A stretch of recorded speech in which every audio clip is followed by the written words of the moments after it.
Sweet. All right, so here we are. Chapter 12, last chapter in the book. We took a week off last week, but here we are, and we are ready to. Well,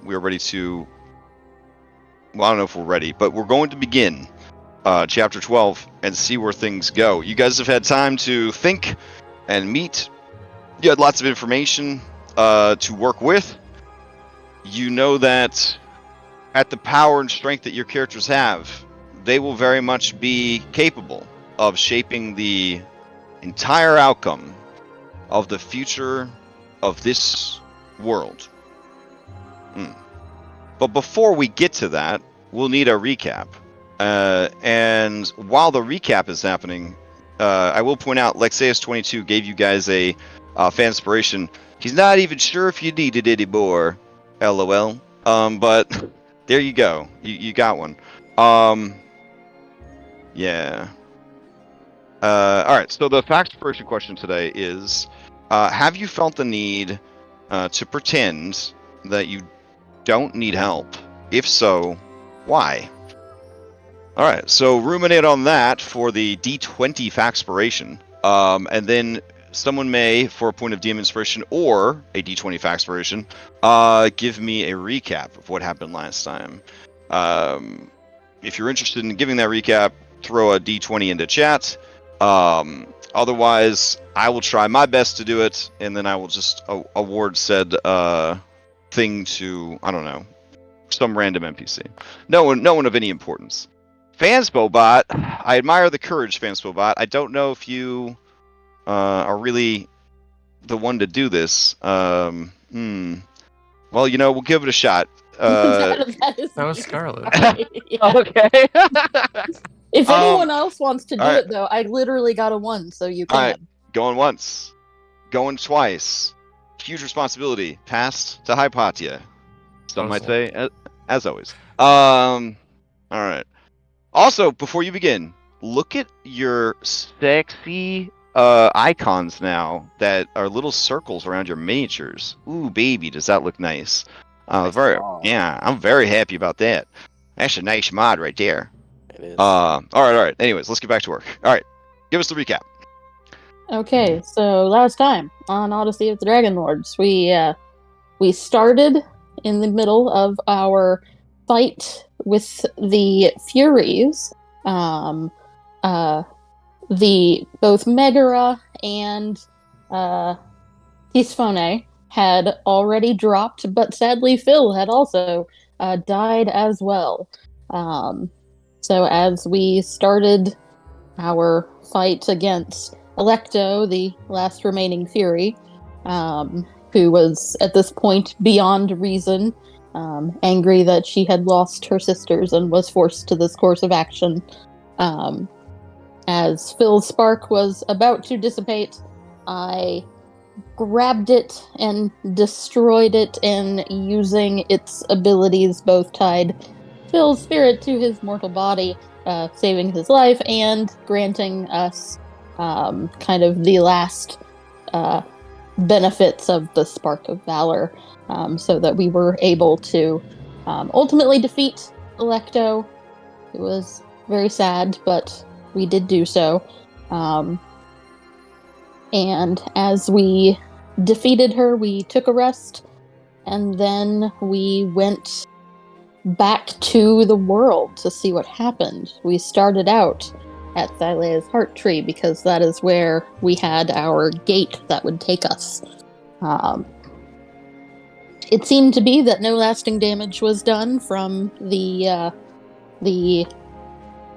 evil dryad, I guess, who had kind of taken her over. Everything seemed to be healing up nicely. We talked to Selene, who said that Thylea seems to be very scared from what is happening. And we kind of got in touch with our wider party to get more of an idea of what was happening. Decided to teleport back to the Siren City to meet up with our B team and kind of consult, but our teleport was hijacked by Lutheria. Then we had a very weird and concerning conversation with her, essentially revealing her, I don't know if hatred is perhaps the right word, but frustration, I guess, with her parents and the sort of abilities and responsibilities that they had forced upon her, and how all she really wanted to do was escape. As part of that, Lutheria showed us a bit of what was going on. All of the horrible kaiju monsters that were attacking all across Thylea. It seems they were all monsters that Lutheria had been tasked by Thylea to contain, and they were meant to be released upon the end of the world, though this end of the world was not supposed to happen yet. But it seems to be that it can't exactly be stopped in the normal course of things. So essentially, all of these monsters were Thylea's nightmare, and she is having this nightmare now, and that is why it is happening now. As such, Lutheria talked to us about our possible options for how we could stop this. She suggested that we wake up Thylea, but was a little vague on what would happen after that, whether that would be as equally world-destroying or not. She did also say, of course, that we could kill Thylea. That would also be a way of stopping her from dreaming. And while that would make Lutheria somewhat sad, it would also make her free. So she would be equally happy with that outcome. She did also say that we could try to take over the dreaming. Leave Thylea asleep, but with one of us in charge of the dream, we could end that nightmare and then sort of ourselves be in control of the fate of the land, so that we would no longer have to worry about Thylea's fears becoming magnified and killing us. With lots to chew over, she then sent us on our way with our teleport. We convened with our allies. We got opinions from all of our friends and NPCs about what we should do. And then that brings us to now, where we have to decide what we should do. That's a good recap. Would you like DM inspiration or a facts version? I will take DM inspiration. All right. If anyone is interested in answering the question this week, throw a d20 into chat. You may also ask the same question of anyone you've met during the campaign. Well, any NPC you've met during the campaign.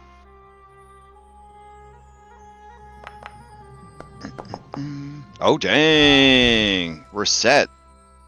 Going in with a 20 over the 18. All right. Going once. Going twice. We're set. We're set. Did you come up with new dice just for chapter 12? No. Oh, They should okay. be the same. Yeah. Oh, okay. They look good. Look good. All right. What is your what is the answer? I mean, I feel like this is a very simple question for me because yes, Reset pretends she doesn't need help because that's the way that she was raised, and she was taught that you kind of have to. If you ask for help, it's almost like a sign of weakness. I think over the course of the adventure, she learned that wasn't exactly the case. I even remember early on, especially I think it was actually quite early on when she learned to begin to rely on her allies a bit more, and that, you know, maybe asking for help isn't the worst thing. And she began to question whether or not all of Aresia's teachings were correct. All right, good answer. You may ask the same question of any NPC you've met previously in the campaign. Yeah, I'd like to ask Lutheria. Oh man. Yeah, absolutely. Felt the need to pretend that you don't need help. Yeah. I mean, for similar reasons to Reset, it was more about upbringing. When your mom is the planet and your dad is a 100-armed, 100-mouthed aberration from the primordial days of the universe, and they're just kind of like, figure your shit out. It's hard to look for help from others, and I think early on she did look to her older siblings and her brother for help, and over time she came to believe that she could not rely on them for anything. There was the incident with the Myrmikes and Thalius, and them both getting caught essentially by Kentimane, and the creations being sealed away, her brother essentially being punished to damnation in the Nether Seas, and then her being made his warden, kind of thing.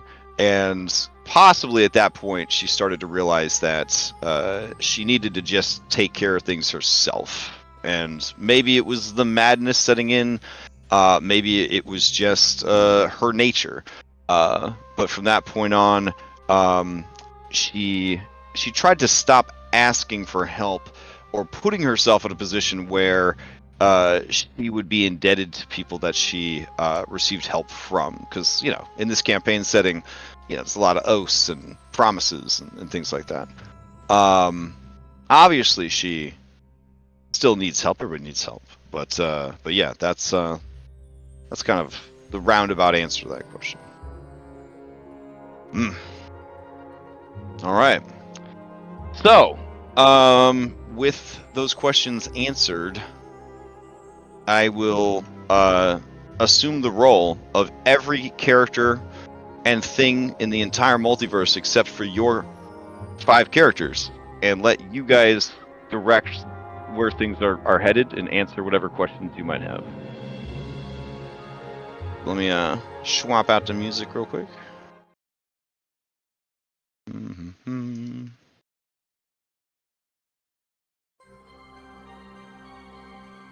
All right.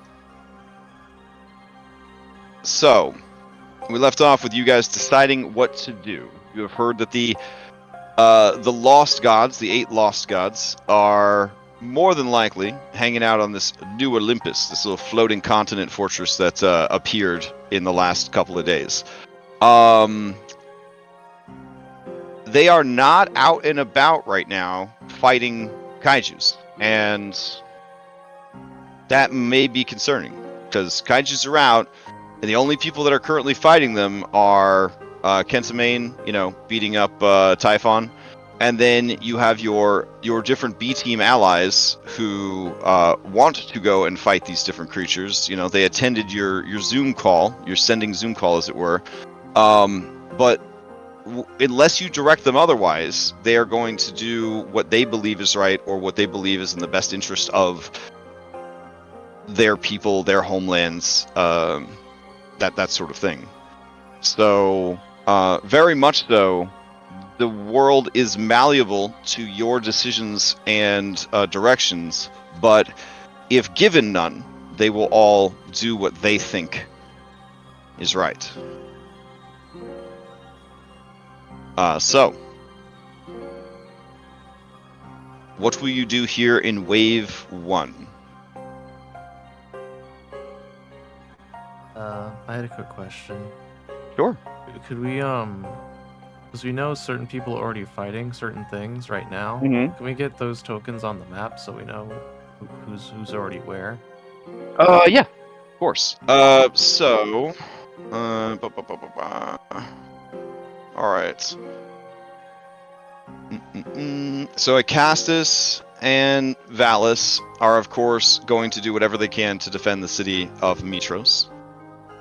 And then Queen Honora and Katya are going to be helping with Astoria. Vulcan and every dwarf you've ever met is probably in the... Well, sorry. The non-Indigo dwarves are hanging out in Mithril trying to stop the behemoth.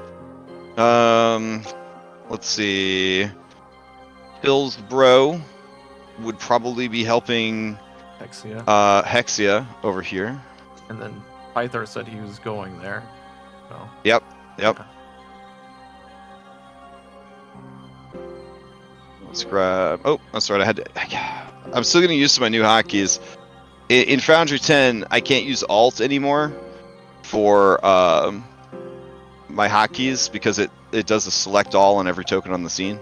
So I'm having... Like, I had a lot of hotkeys that were tied to Alt, and I'm having to relearn all my hotkeys. This makes me very shan. All right. So let's see. Obviously, Helios would be dealing with his own islands over here. Let's see. And I'm so bright. So bright. Let's see. Moxena and Darius would be, doing Themis. There we go. Whoop. And Yala was there too. Correct. Alright. Let's see. Pythor would be over Hexonia. And let's see. These guys would be at your island, which I believe is somewhere around here. Okay. These two would probably... Well, Aresia doesn't seem to be in danger, which is a little sus, but also they would want to help. I almost think that their investment in the nation of Aresia, they would probably go to Aresia just to either see what's going on or demand Aresia join the fighting, like, elsewhere. Dang, that was one of my notes. Hell yeah. Yeah. Asking them to maybe. Yeah. So that's what they would do. That's what they would be doing. And then, I mean, Bullbug would stay with you guys. Kyra would stay with you guys. Chandras and Damarox would stay with you guys. The Dragonlords, they're kind of in a bind because there are other settlements besides Mitros and Astoria that have no military, have no protection, that have suffered under the effects of those errant souls, those aberrant souls that escaped. So I think if not given directive, that's a tough call. Do they let those places just suffer, or do they go and defend? No one wants to deal with this thing. Squidward Tentacles over here. I mean, yeah, well, that goes without saying. Yeah. Yeah. So I'm gonna say that representing the Dragonlords, they would be up on the north end of the map trying to deal with Eyeball Guy, which is good for Astoria, because the predicted path of his destruction is Astoria. Yeah. Let's see. No one is bothering Yonder right now, but it doesn't seem like Yonder is getting any support. Alright. And then Fire Island. It looks like no one cares about Fire Island. But then, Phil, you see someone very familiar as you kind of like look down this, magic map at the world and kind of see all this shit shaking down. It's a very small turtle. It's maybe like 3.5 feet tall, but he's got a big attitude, and he starts to grow larger and larger and larger, as if the power of Fire Island itself is using him as like a vessel. And you see Halcyon. Let's see. All right, wrong hotkey. There we go.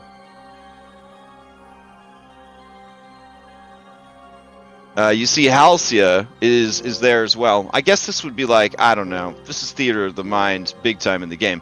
But a kaiju-sized turtle, known to the people of Fire Island as Fred, PH, rises up to try and slow the progress of Krokonos, the God Eater. Slowing is more than likely all the two of them will be able to do, but fighting side by side, they will try to slow his advance. Woof. All right, thank you. All Yeah, right. That was all the notes I had about what I remembered. Phil points at Fred and he tells everybody like, "Oh, that guy's pretty strong. I played D&D with him."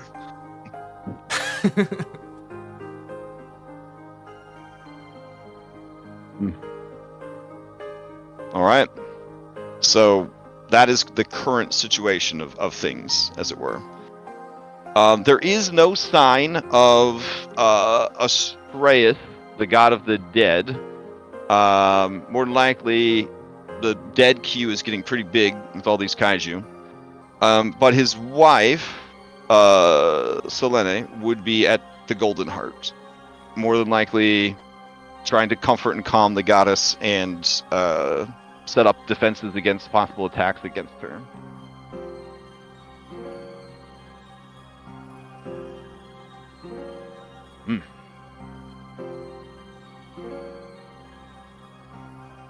And here, I'll put the Lord Strategist down at at New Olympus. There we go. Alright. Oh, his mini just turned invisible. That's cool. Alright, hold on a sec.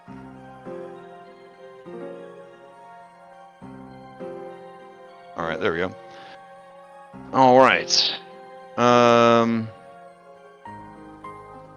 Yeah, so what do you do?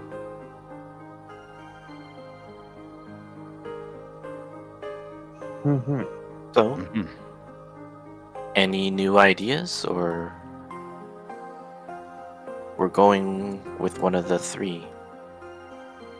Since it's been 2 weeks, do you want me to put up the same poll that you had before? It got deleted when I was clearing chat earlier. So. Yeah, I feel like we're gonna be talking for a while, so we might as well just see where we're all at. Okay. I will put up the poll of what you've previously discussed to just kind of remind you of what has been on the table. But then, yeah, I mean, this is the Greek campaign, so there is a certain amount of philosophy and debate and moral quandary that you guys are faced with here in this situation. Keeping in mind that I explained full meta that there will be 3 waves at the conclusion of the 3rd wave. If you have not resolved the apocalypse, that will be the end of the world and the end of the campaign. And that at the end of each wave, a wave will be the major decision that you make will be resolved, and that will be wave 1. And then you'll find out the changes to the world as a result of that decision, and that would set you up for wave 2. Whatever you decide to do, whatever action you decide to take, that would be your wave 2. Things would change. You get to wave 3. Do or die. Make a decision. That's the end.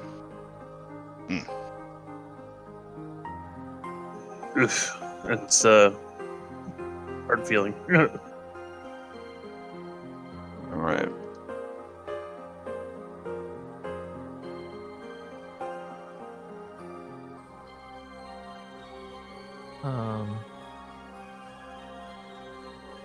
During that little meeting, Anastasia is being comforted by Archirania, and Anastasia gives her a firm squeeze on her flank, and it comes out from underneath her wing, and has a her determined look is back. I'm feeling sorry for herself. There are bigger and more important things.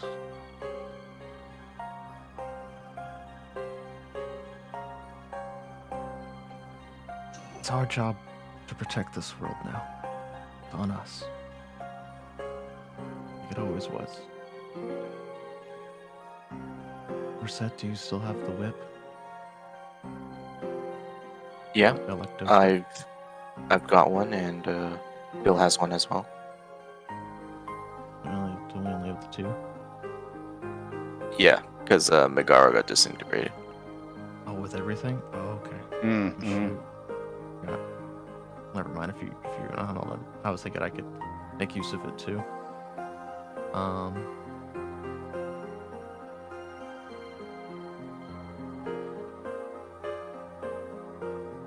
There's just too many of them.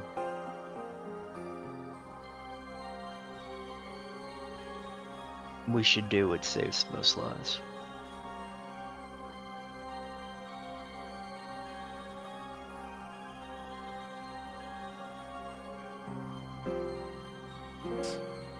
Well, from the info you've gathered, the most lives would be go straight to Thylea and either enter life or enter dreaming.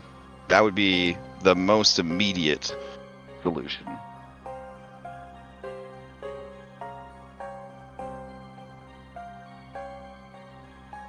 And I think that is what we should do.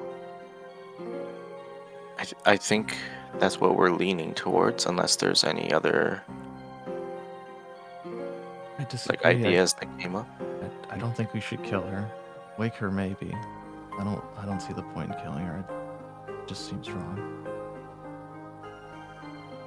Seems like everything we fought for will have been for nothing. I don't know why you think that. I mean, from what we understand, if we kill her, the world stays without her. And This that world if loses. she wakes, she may herself destroy the world because, of course, she is the world.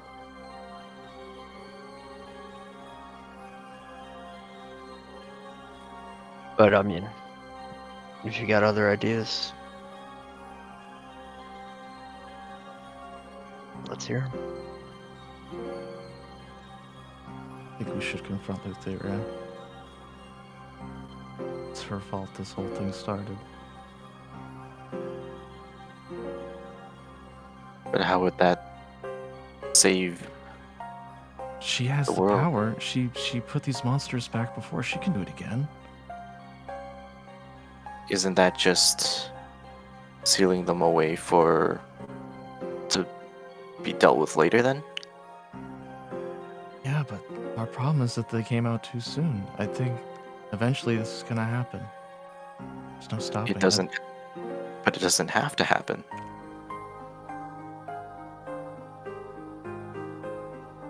It only has to happen because Thylea is dreaming it that way. Right? Lutheria didn't seem like she was in any hurry to put these monsters away. She's known about this for the last 7 years. Yeah, I honestly don't know that she could, even if she wanted to. She doesn't have the scythe anymore. And she also faced these things down over a long time. She didn't take them on all at once.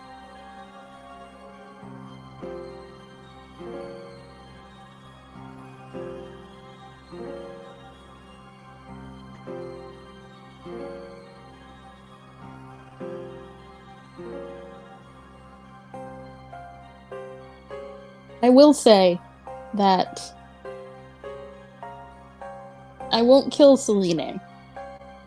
And if she insists on protecting Thylea, then... well, I just couldn't do that to Astraeus. Neither could I. I don't want to do that. But do you think we could explain to her that this is what has to happen? We could explain to her, and maybe, even if she didn't agree, I could maybe send her away.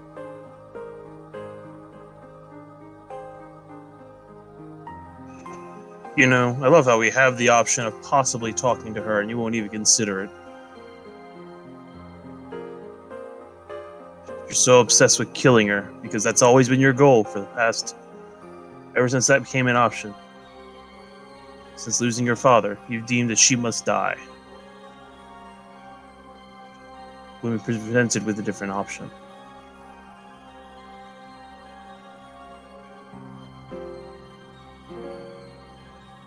I just don't think she'll listen to us, and then we'll have to kill her anyways.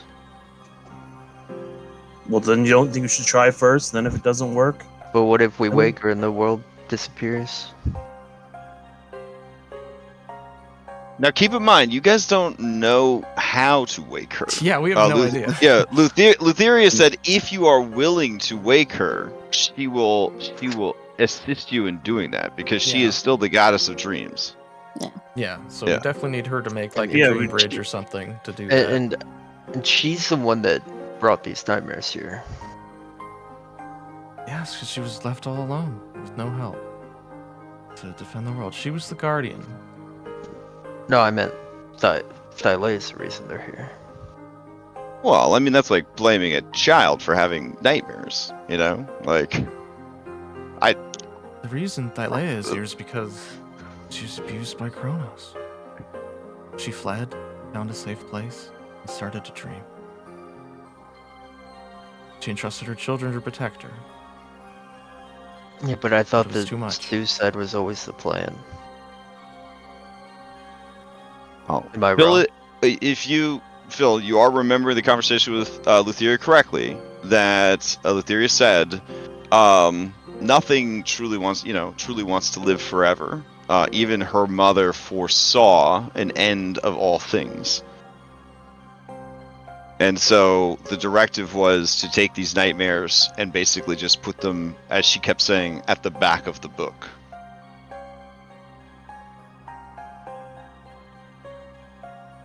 I feel if only the world had more time to prepare for this, we could do it. We just don't have the time. This has happened too soon. Through our actions, manipulated by Lutheria.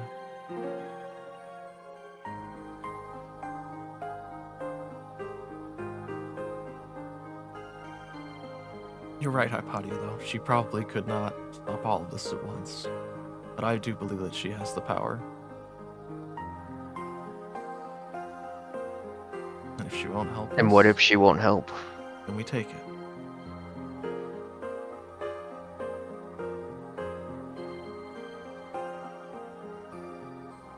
Maybe that will give her the rest she so desires.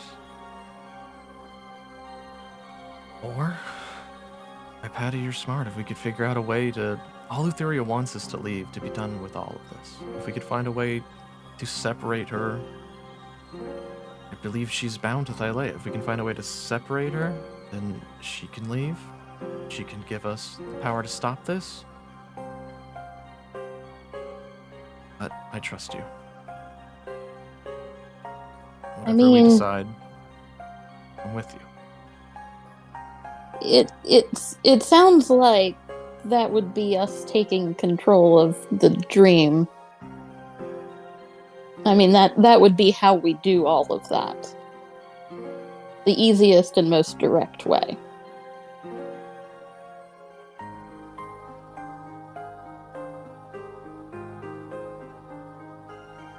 I am just going to really frankly look at Cyrus and say, what about your nightmare, Cyrus? Do you really think that you can do this?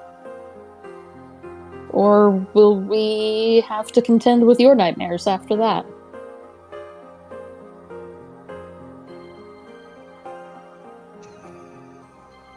Possibly, but my nightmares are far less severe. Can't know that. I mean, yeah, I mean, right now, but we have But, the yeah. power of a primordial titan. Yeah, when you're a But planet, mortals. you might have planet-sized nightmares. Yeah, she was a titan when she made this world. We have no idea what would happen. But You've it got is a lot of preferable to monsters, killing you her. know. Mm.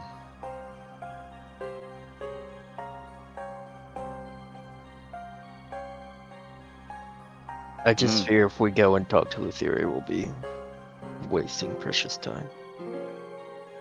It would definitely cause a lot of casualties.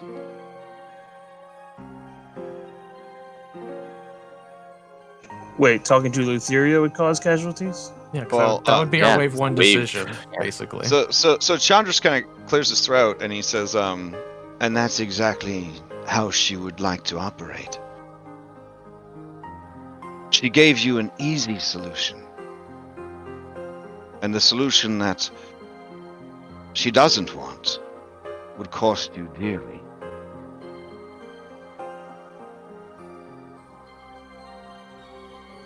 He looks at you, Anna, and he says, "We have all been her cat's paw, time and time again, but none more so than you, Anna.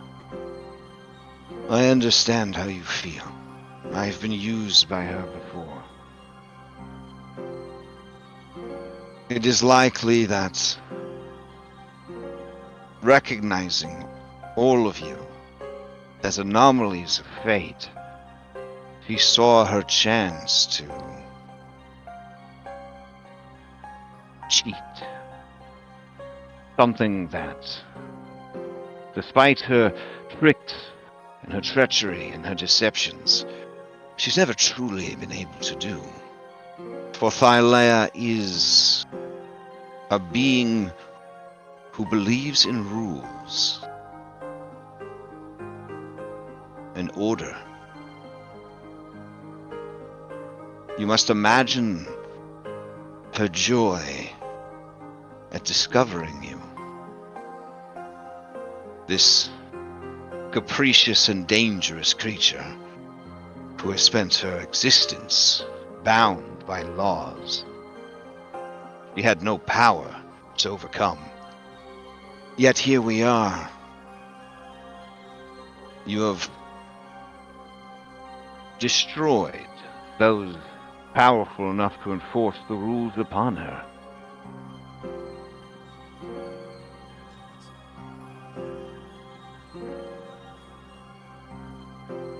And I have no doubt that as the Furies dreamed, those dreams were made sweeter by the promises of your destruction. I have no doubt that they were goaded beyond the point of sanity.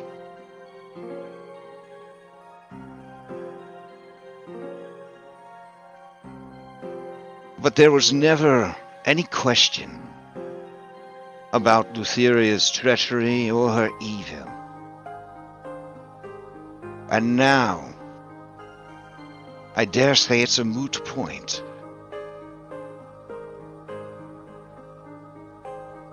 But my studies, my long life of study, has led me to believe that you may be correct, Anna. If Lutheria is the goddess of dreams, and these creatures are nightmares, it should be within her power to put them back where they came from. Will she agree? I should say no.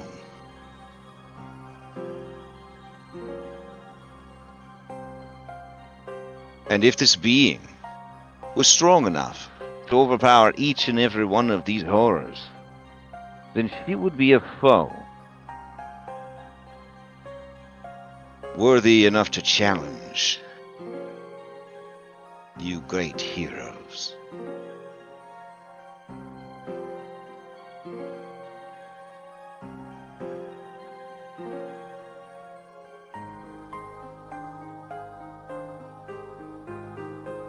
He looks around at all of you, and then his eyes kind of settle on Hypatia, and he says, I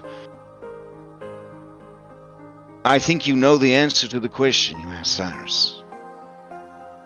Things don't change nearly as much as we want them to. Whomever takes this dreaming upon themselves will of course be visited by nightmares. Someone, something will have to deal with those things. We'll have to protect that new world, that new dreaming. There's no question.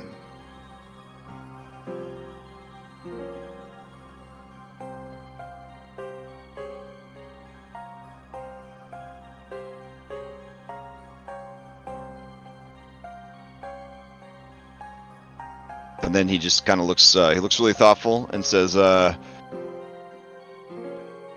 think there's been enough suffering from our own follies, our own decisions, and our own inaction. I would not want to play a part in the death of the goddess of life, and I would not want to betray my friendship with Astraeus in such a manner.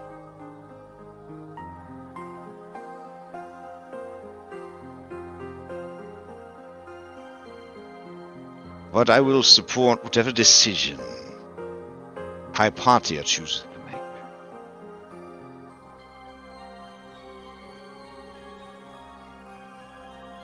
And Zamrox looks really, like, somberly at everyone. Yeah, and he just says, and you guys know that he's just real fucking tired. Yeah.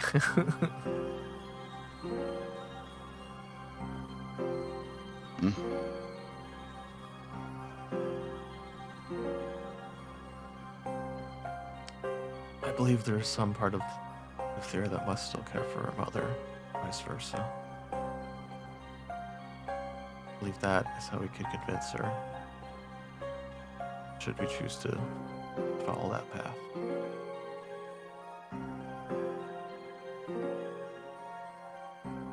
I've believed many times that we could convince her of anything. It has never worked. But if you believe that you can do it, then perhaps. Well, I just understand. don't think it'll be easy. As easy as you seem to. I don't think it will be. I mean, it's clear that Lutheria plans for us to do something. And I don't think that she wants to not exist. Which seems what would happen if she also... if we both are inactive. I don't believe that she wants to die.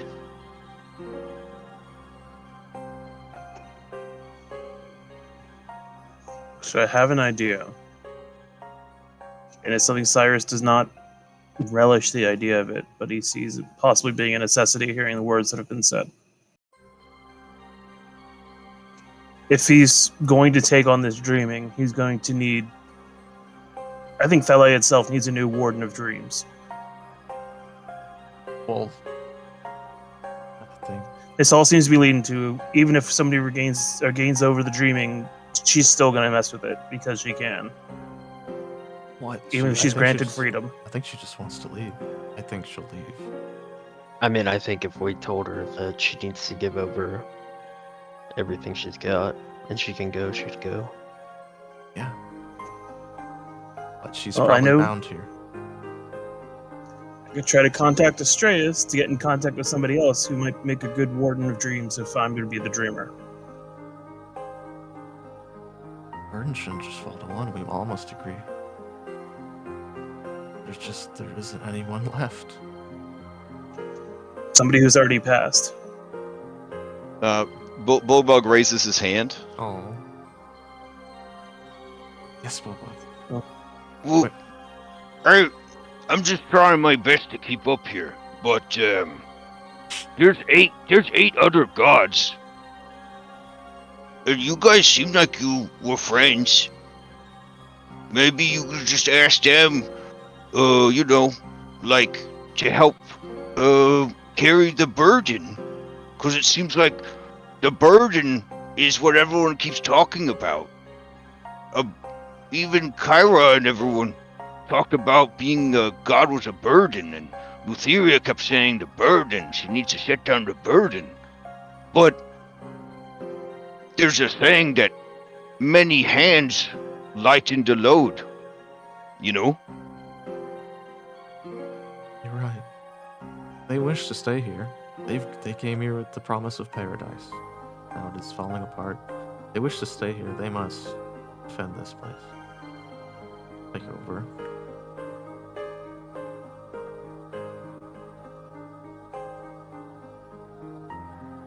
Perhaps you can join their pantheon, Hypatia, or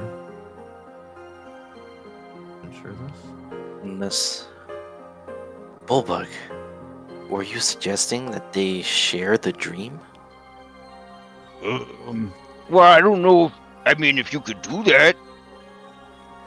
Big slumber party. And so you have 8 people share the dream? But, I don't really know those people, so I don't know if I would want to live in the world that they dream, you know? Mm-hmm. Like, if Phil dreamed a world, it would just be fighting monsters all day and wrestling with people all night, you know? I mean, And if Hypatia had the world, we'd have to go to school all day. Every day, forever. And I love Hypatia, but I don't want to live in that world. I feel like there's going to be downsides to any dream. Yeah. Well, maybe that's maybe that's just how life is. There's good parts and there's bad parts. And maybe that's all Thylea's been doing is just her best. I would say What? she did a pretty good job. You can't make everyone happy.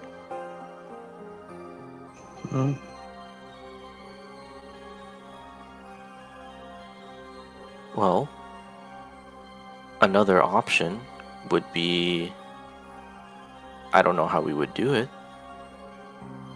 but if we could fix Thylea's dreams, You mean everyone's happy with this world.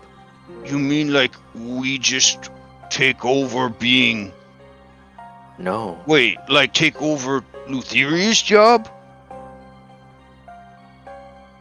I mean, Thylea's plagued by something, by Kronos, right? Yeah, I Well, think this is the result of this. This is the eventual apocalypse. But we started it too early. Well, what if we changed her dream? I don't know how we could do that without Lutheria's power.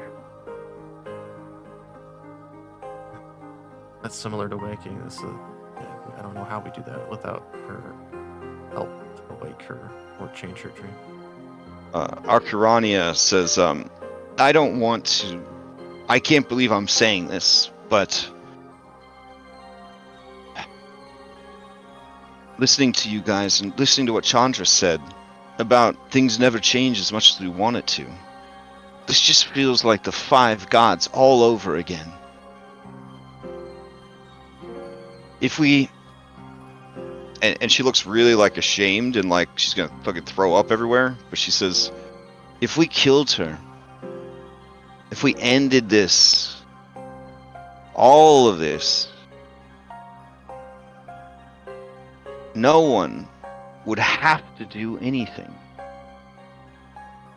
No one would have to be a warden of dreams. No one would have to be a dreamer. No one would have to manage the dead. No one would have to manage life. No one would have to be anything that they didn't want to be. Would the world be diminished? I guess. It would be mundane. It would be... I hate using her words, but real. And then everyone would get a fresh start. And no one would need to worry about someone having a bad dream or being in a bad mood and just ruining everything. Because a mundane world, it just sort of takes care of itself.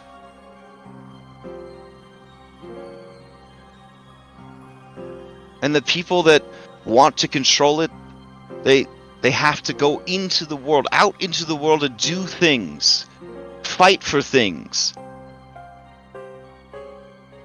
They can't just wave their god hand and just get what they want or make what they want true.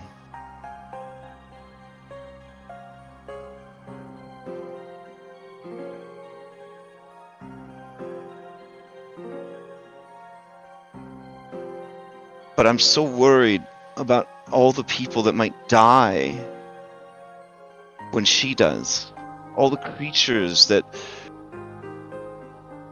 are hers, that were dreamed into existence by her, the things that aren't strong enough to exist without her.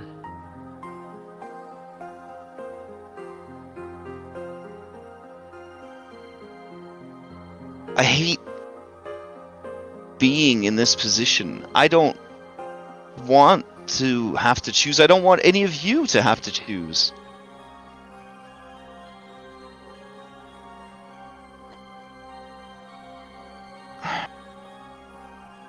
And then she just gets real quiet, sort of lowers her head.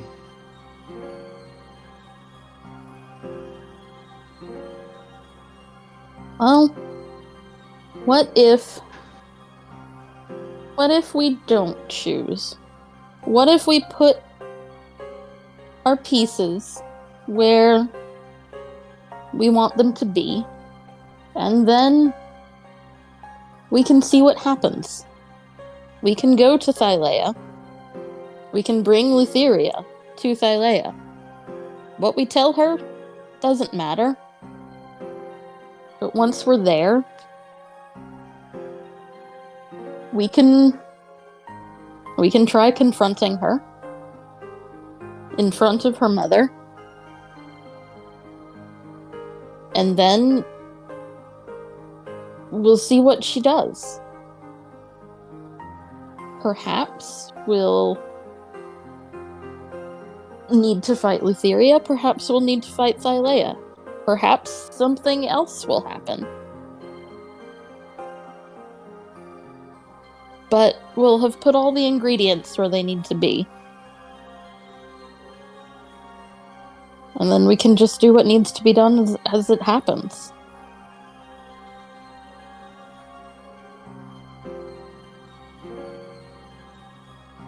My last thought is that, like I said previously, Lutheria doesn't want to die, I don't believe. I think she wants us to end it her way. We could tell her that we won't kill Thylea, and that we will do our best to stop the destruction, but she'll know we'll inevitably fail. And then she would have no choice but to help take care of the nightmares. Or choose death.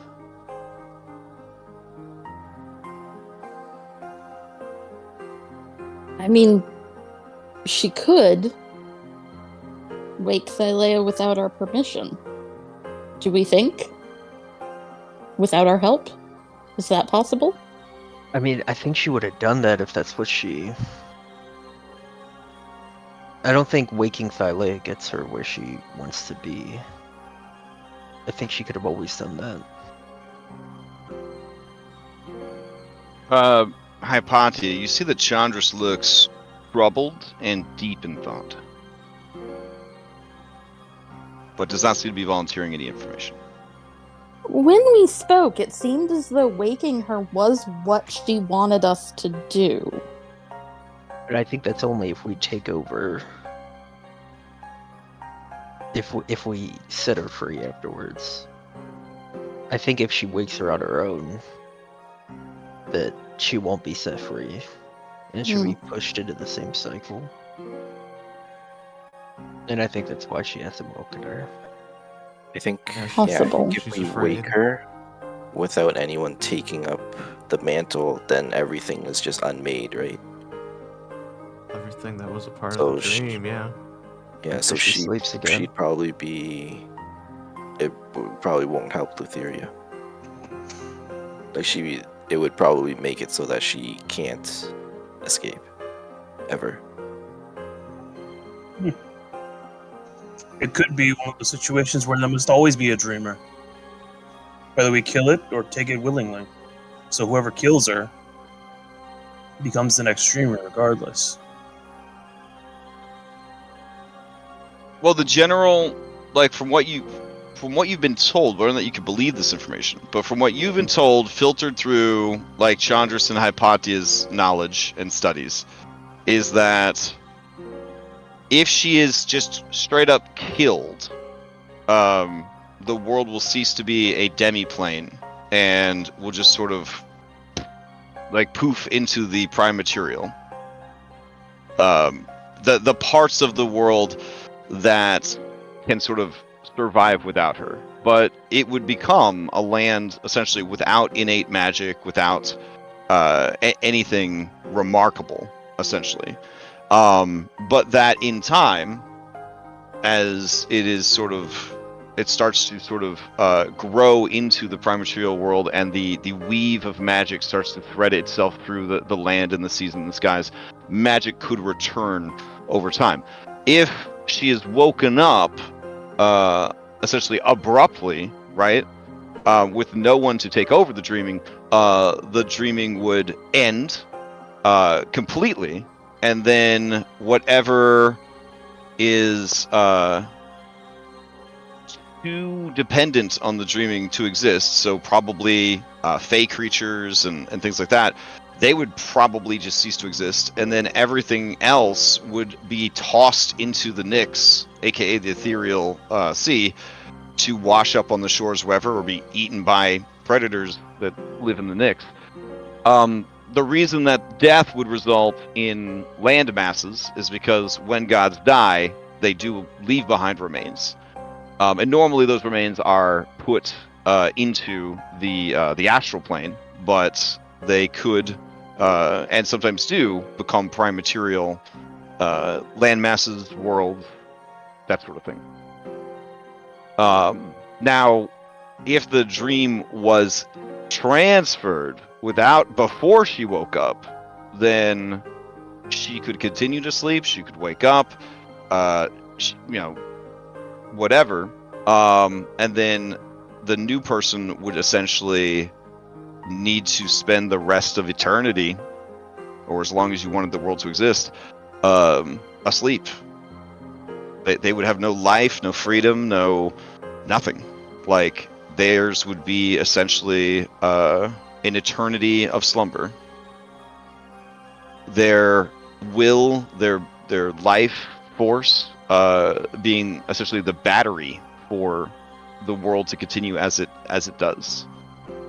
And the choice of individual would slowly begin to impact and change the world. So an individual who believes perhaps in might makes right, the world would start to reflect that. An individual who believes in kindness matters might create a world without war, where people just don't feel that need to go forth and conquer and take. The choice of dreamer would be tremendously important if that's the path you want to take, because that would over time shape the laws of creation themselves. Thylea's desire for honesty and like predictability and things like that was what spawned the creation of the Fates, the Furies, oaths. Those were the things that mattered to her more than anything else. Also, another thing. we can't know if we kill her and the world becomes mundane. Not be guaranteed that the gods. We need to go speak with them. We cannot guarantee that these new gods who came here and wanted to stay here will stay. They I came mean, here would for we this even need them paradigm. to? Yeah, we wouldn't need them. But who would protect the world? The people.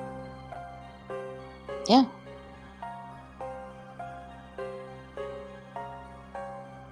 Anna nods. Goes over to Kyra and just kind of. It's a hand. This sorry, I just need to ask, this mundane world that it'll become, is it like the world that the Dragonlords came from? Kyra, or Archurania, kind of looks thoughtful and says, in a way, yes. Anywhere that people believe in something greater than themselves will attract the attention of the divine. Gods must be fed, as you guys have learned.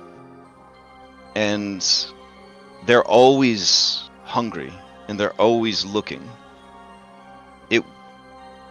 It likely would not take long for some pantheon or another to find this new Thylea and try to make it their own. In life, if there's something good, if there's something worth protecting, there's going to be people that want to take that from you.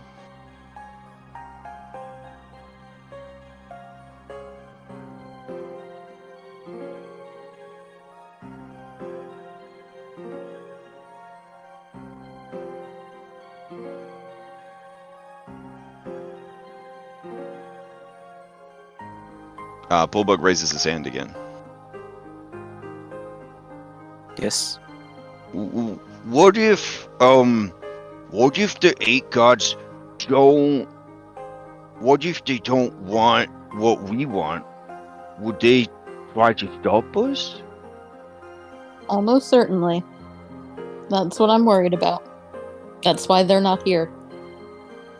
But wouldn't it be good if they were here? Because then we would know what they wanted, and then we would know if they're going to help us or try to not help us. I think I can imagine what they want. I suspect that they are scheming.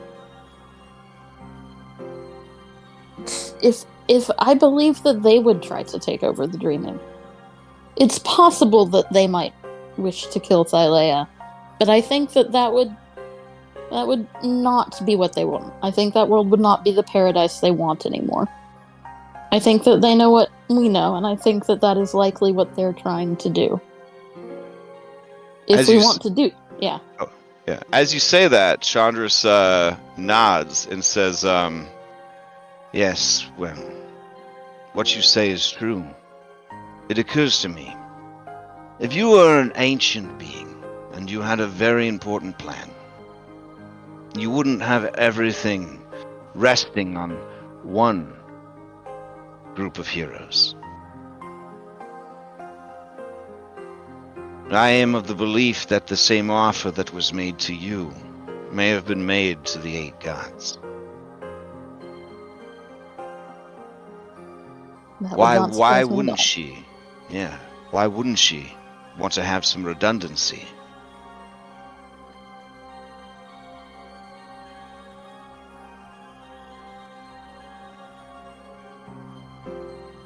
He points at the at New Olympus on the map, and he says,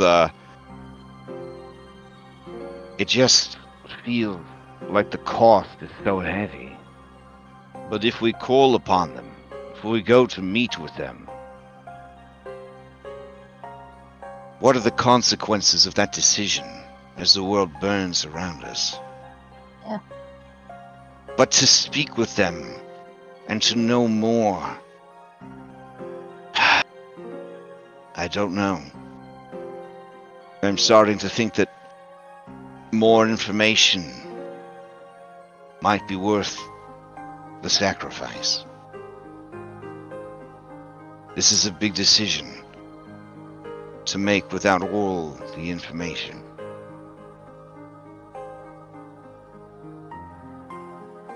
I would hear what they have to say.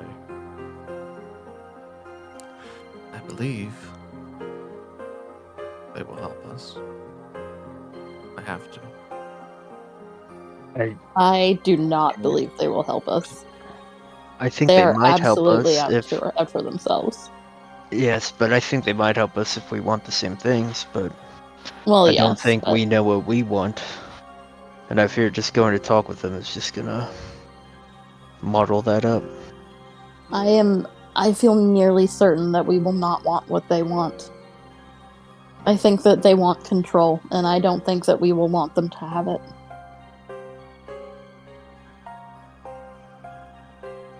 I don't want them to have it. I'll look around to the others. Well, They seem if to- that's what they want, when we do what we set out to do, and it doesn't match with what they want, we'll have to deal with them. Wouldn't it be better to try to reason with them so that they don't get in our way? Well, we could do that. Or we could try and act fast enough Yeah. to if where we, it's done before they realize what we're doing. If we talk to them, the Gerblins will be dead. Yes. Phil Yeah. side-eyes you as you pull on his heartstrings. Crash, oh, see, if we go and talk to the gods, will that be wave 1? I think so. That would be your decision for wave 1, yep. Yeah. I want to make sure that you understand that no decision is going to feel like the right decision at all.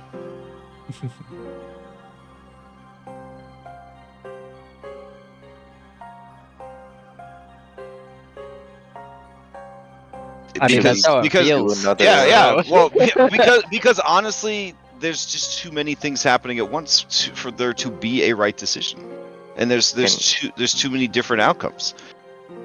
Yeah, can we do another poll now? Now that we've... Yeah, I mean, I threw one in the chat. Do you have different options that you would want to put in there? I think we've narrowed it down to Okay. Kill Thylea. Okay. Talk to...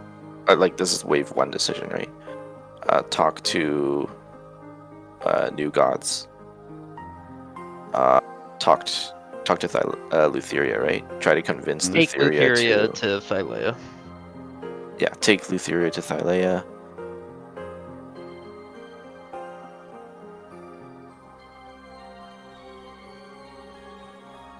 And like try to convince her to stop the apocalypse. Okay, so kill Thylea, talk to 8 gods, talk to Lutheria, take Lutheria to Thylea. So nothing about waking her or taking the dreaming anymore? Oh yeah, I think dreaming I is think still that's on a part the table. of taking the Lutheria Yeah, to Thylea. yeah, dreaming would be inevitable step 2, maybe. Okay. So we will assume that either of the ones that have to do with Lutheria involve dreaming. Yeah. Okay. Yeah, or waking, because we'd also need her to do that. Okay. Or just wake up Thylea. Yeah. Okay. All right.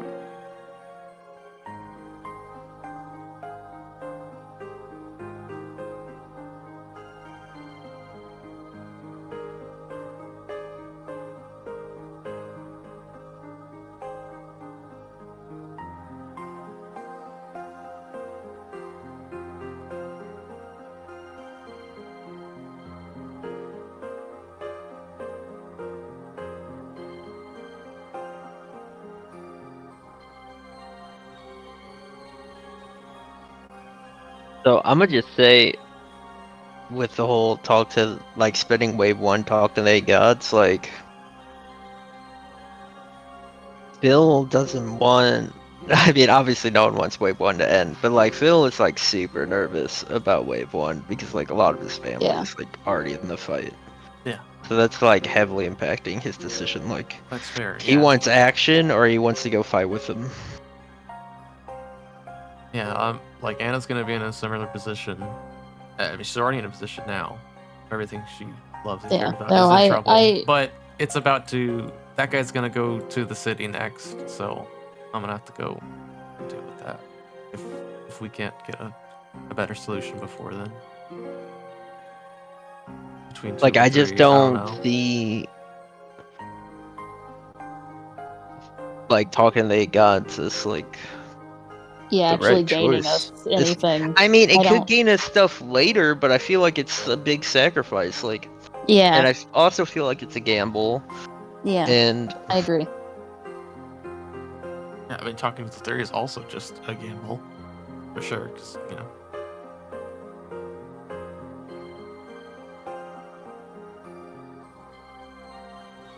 I think we just need one more vote, and then we can.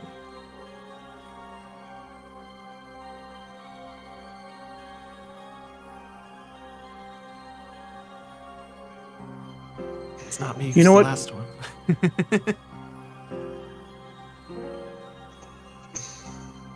I'm gonna try something crazy. I'm going to try to focus on the spark that I have.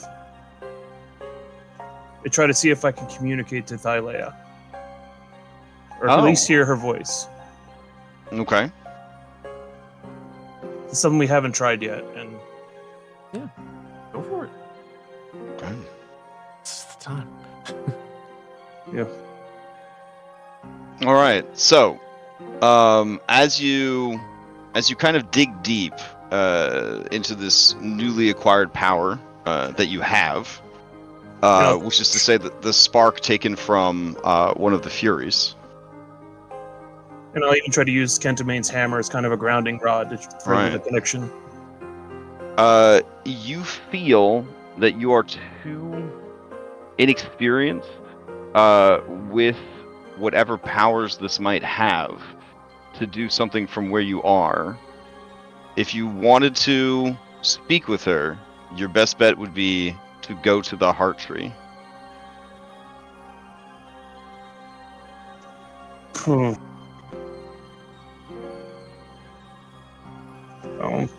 With your guys' permission, could I go to the heart tree? Does that See. take time? I mean, that would be I- your yes.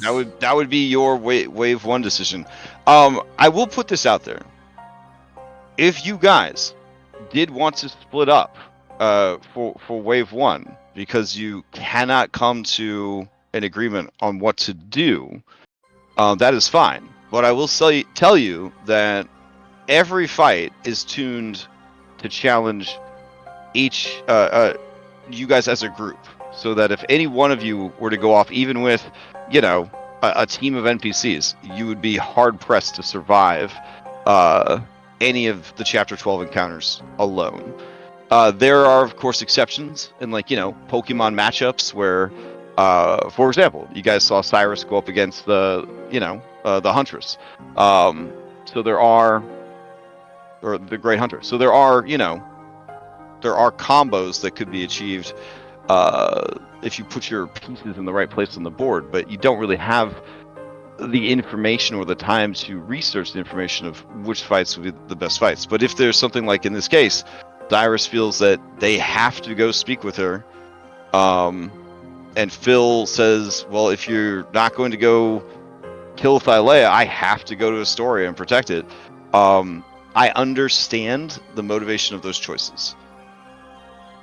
But as they said in the cinematic masterpiece, Planet of the Apes, apes together strong. You know what I'm saying? So yeah.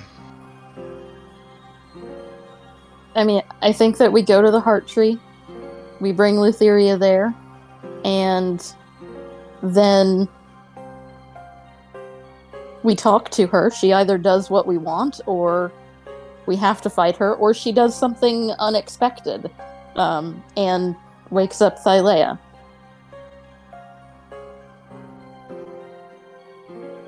Yeah, I mean, it I looks think like that either way, I can, that's I can our totally see that most. being a die roll. too.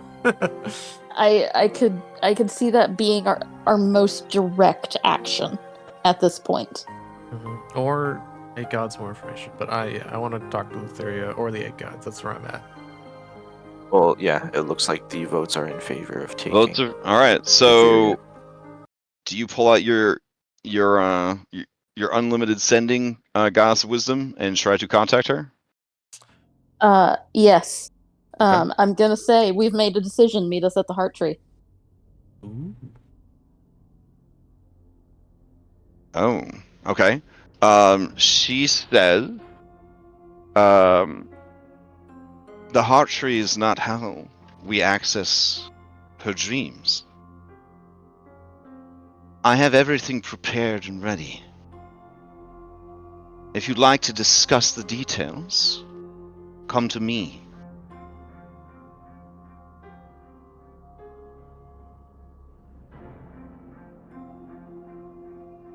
Hmm.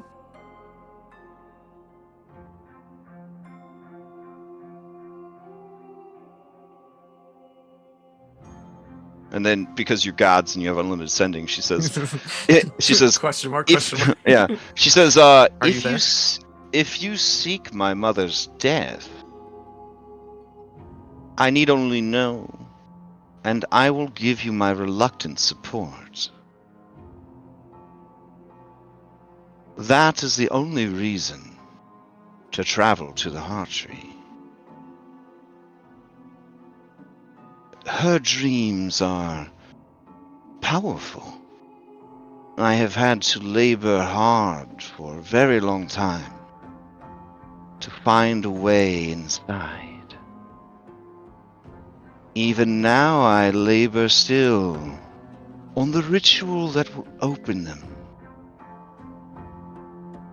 I should very much like you to be the champions, to help free all of us from this nightmare.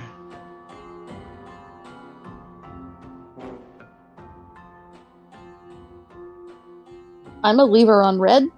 Okay. Yep. Gods can just do that. Yeah.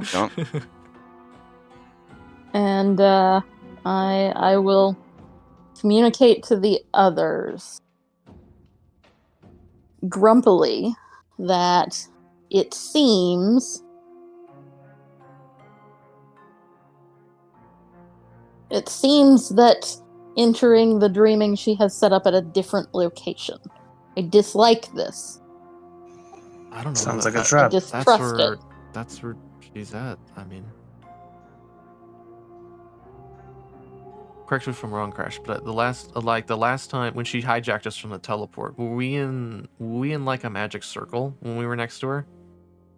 It did Before? feel like Okay. a bit of a magic circle situation. Yeah. Like, Hypatia, looking back, you are confident that if you had needed to, you guys would have been able to find a way out of that circle. Okay, I would assume that was just so we didn't immediately attack her. Right. It was Yeah. only the best it could have done is slow you guys down. I believe all we need to do is speak with her. Maybe we can try and negotiate something else. Make her think we're going along with her plan and then surprise her? I don't know. Well, the problem is, if we do need to kill Thylea, we won't be in the right place. Chandras looks thoughtful and says, perhaps her reluctance to go to the tree is because she's trying to avoid her father. Her father's busy elsewhere currently. Yes. You think he won't drop you'll- everything? Oh, I know he will. Yes. He'll jump across the Yeah. the land. His hands, his body, his will is everywhere. You have seen it in our Odyssey throughout the world. I wouldn't be half surprised if he drags the damn beasties with him.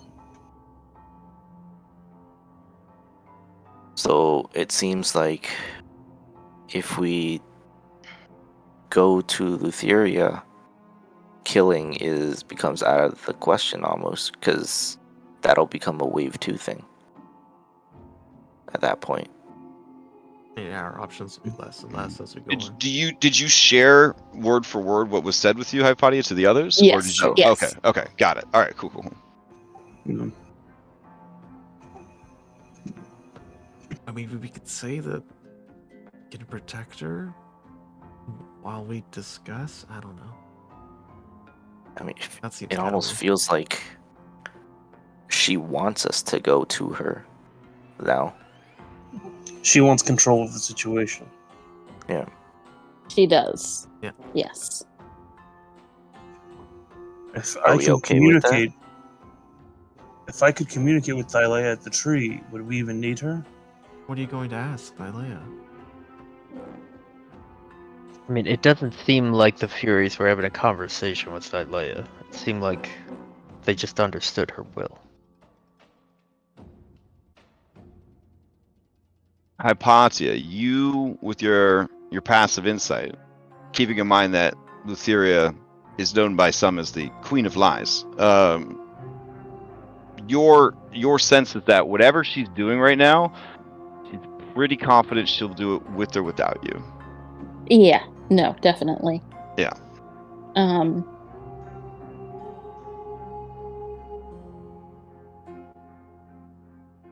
I don't know, guys. I think that killing Thylea is our simplest option. I think it will save the most people. I think so I think it's the saddest, but I think it will save the most people. You kill Thylea, you know, there's a chain of events you can't come back from. None of them are. Yeah, not. well, yeah. We'll have to And fight here's the Kentimane thing. too, possibly Thylea. Here's the thing. If you want to speak to Thylea, that's the only other option, right? Like, if we go to the heart, you can try to speak to her. But if that fails, then we have to kill her. Sort of Yes. situation. So we can Or- still give you your chance. Or you try to talk to her in wave 1 that doesn't resolve the issue. The consequences of wave 1 happen, and you try to figure out what to do in wave 2. The thing is, you But we do wanna talk. You avoid- guys do talk about saving the most people possible, but it has been mentioned many times that, like the Fey creatures and things like that, like that are, die. are dependent upon like Thylea for magic and things like that. That they're probably not going to make it. Yeah, and a lot of stuff has already been destroyed, and then we kill her, and then there's really nothing left. Eventually, it'll heal. Eventually, that's outside of the. Well, yeah, everything will bounce back eventually. Yeah. That's what Valis was Well, saying. during I the mean, meeting. Yeah. the thing is, things are going to die after wave 1 either way. Yeah, absolutely, right? 100%. If we end up killing her in like wave 2 or wave 3, then more things ended up dying due to Yeah. the fact that we took Yeah, like we 2 took- waves to do it, Yeah, right? Yeah. we didn't succeed in our first plan, so yeah. Yeah. Which is, yeah. But I mean, you have 3 chances to save the world. That's a lot of chances. Yeah. A lot of chances. But more Do we people will think- die, and we need at least a Okay. reasonable chance of success on the first wave. If we kill Lutheria and take the 37 sparks she has or whatever, will we Yeah. be strong enough to just fight all this stuff off? Well, it'll disappear. Well, no, I think we'll have to. I don't think we'll be able to kill these things. I think we'll have to put them back in the boxes and reset the timers, and give this world like a chance to prepare for when, it eventually happens anyway. Again. No, my understanding was that they would literally go away. If we kill Lutheria? Yes, if we kill Lutheria. No, not if we kill Thylea, they we- go away. Oh, yeah, sorry. yeah, 'cause they're Oh, her sorry, now. sorry, No, I'm sorry. saying if we kill Misunderstood. Lutheria, take her Yeah. 37 sparks, Yeah. will Yeah. we be strong enough to I mean, deal she with did. this She did it ourselves all and by leave herself Thylea. without the help from anyone else.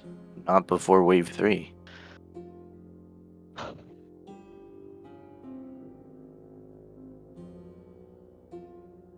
Right? I mean, Because if you fight Lutheria, All right, I have a confession to make.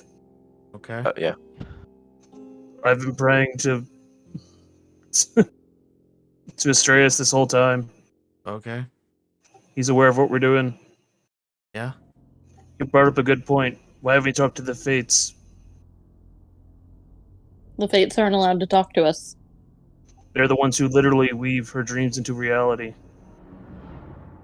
I've tried to talk to them about this before. They won't. I mean, I feel like this is a special circumstance, but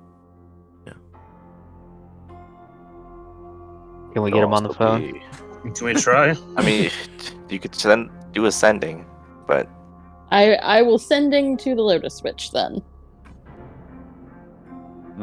Okay. you're like the phone office. You put one on hold and you answer, pick up another line. Okay, so the Lotus Witch would, I guess, would pick up and say, really busy weaving the end of this timeline. Yeah, by the way, are you willing to talk about that before? You wouldn't talk with me about it before. Well, I didn't want to, bum you out. Thanks. I mean, obviously I knew this was coming, but the only thing we don't know is what you five will do. That's what's always made you so fun. You're so sweet. I'm gonna look at course. Cyrus. What were we supposed to ask them? They don't know what we'll do. See if they can let us talk to Thylea instead of Lutheria.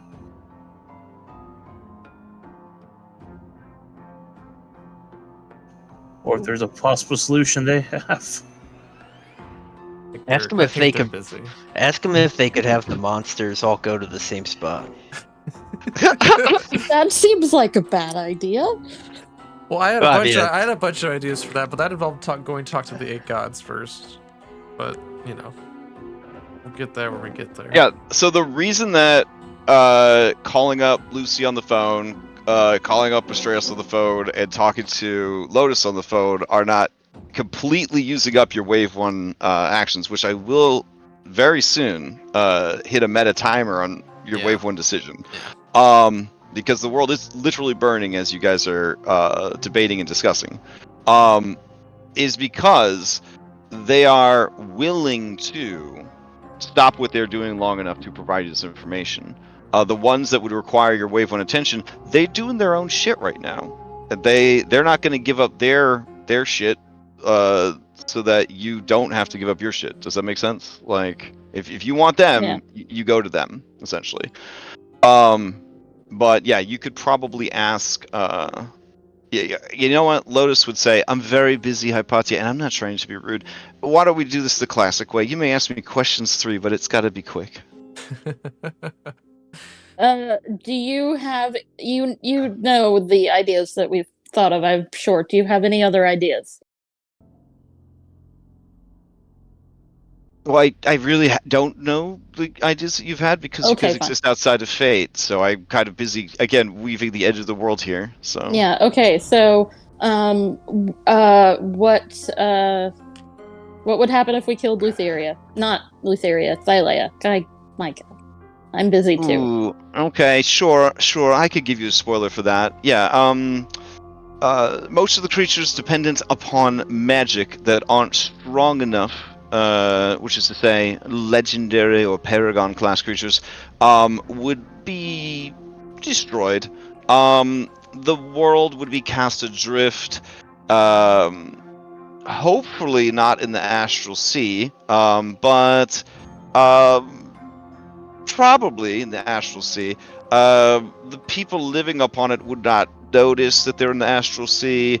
Likely the multiverse would create what's called a crystal sphere. Some places call that an atmosphere around the landmass to protect it from essentially the astral plane, and then everyone would just sort of move on in a world with less magic than it had before. Eventually, word would get out that a new prime material world was ripe for the taking, and I assume the powers that be would move in on it with a great alacrity. What, to what extent do you all communicate with Thylea? Well, we receive visions of what is to come and the fates and destinies of those who are born into this. I guess by now you know it's a dream, this dreaming, and we simply weave those things into being. But you don't have conversations. She does not speak to you, per se. No, throughout history she has had champions, but even those champions, the most they ever receive from her is a feeling. Again, she's not a very chatty person. I'm gonna look around. Anyone else have a third question? And they put monsters next to each other. Good question. This seems like a Or bad idea. manipulated at all to any effect. Can you move the monsters around? The monsters will go where they might. I suppose I could tell you where they're planning to go, if that would make a difference, but it's not our place to direct this. It's our place to execute it. I wrote down some notes last week about where they said they were going to go, but I don't have all of them. Yeah. So maybe a refresher, that would be good, but we haven't met a timer now, so we need to make a decision. Yeah. Okay, well, I guess Eyeballs is going to kill Corinna, Argon, and the majority of the Dragonlord order that's trying to stop him. Then he will sort of beeline it for Astoria and pound it flat, shooting laser beams out of his eyeballs, disintegrating people, turning them inside out, that sort of thing. Your friend Vulcan will die defending the Mithril Forge against the Behemoth, and after it has wrought its vengeance and devoured your friend Emru, who will come to avenge Vulcan, it will begin rampaging through the mountains. The battle between Tromokratus and Hexia has long been on the slow cooker, and it's going to boil over. Pythor will probably die trying to save her, or she will die trying to save him. Either way, Callister will swear vengeance and try and stop the Kraken instead, and will probably be killed as well. In the end, I'm pretty sure they'll defeat the Kraken. He's one of the more manageable of the creatures. That thing with the big horns, that's called a Tarask. Anyways, it's gonna head towards the biggest concentration of things to eat and destroy, which of course would be Mitros. Acastus and Valus will die valiantly trying to stop the creature, but ultimately that's just not going to happen unless you do a inside the monster dungeon adventure, and no one wants that nowadays. My good friend Fred PH, who I snagged from another timeline for the purposes of trying to slow this Croconos fellow down, well, he's not going to make it, but I didn't tell him that when I bamboozled him into coming here.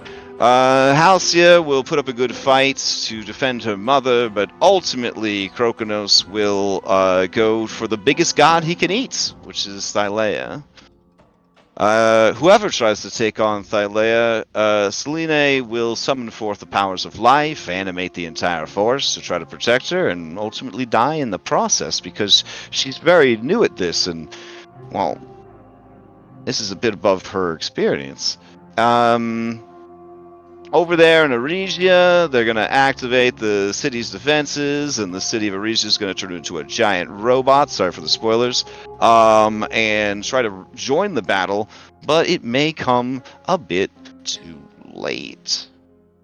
The people of yonder will try and mobilize forces to defend their neighbors, but in the end, their leaders will point out that throughout history, no one has cared about them until recently, and honestly, what can they do? And the best thing they could do is to defend their own and die in their homeland. Heart of Devastation will actually be defeated by the people of Scorpion Island, but they're not going to be much left afterwards. Over here on the island of Themis, probably going to lose Yala, but pretty sure Yala might take this guy out of the way. Kind of a tit for tat. And then Helios, Nether Dragon, Dragon on Dragon action. They're both completely equally matched. That one's a bit hard to see. Helios has always sort of walked the line of fate. Not a true anomaly, but very hard to read and predict. And then, of course, you've got Squidward Tentacles over there. That whole place is just a lost cause. Give Anna my sincerest sympathies. The best she could do is have her new city evacuated as quickly as possible. Perhaps it will be distracted enough by the Indigo Isles and drawn to the fighting on the mainland that it will leave them alone. Oof, yeah. So anyways, I gotta get back to work. Okay, have a great day. Okay, bye. Mhm. Click. Oof, okay, Yeah, I that's I right. think we need to try and end this in wave 1. I don't want to know what will happen in wave 2. God forbid wave 3. We need to either go into the dreaming with Lutheria or we need to kill Thylea. All right, Crash. Let's get a poll. Just those two options. Just those two options. American election. Two Just- bad choices. That's all you have. All right.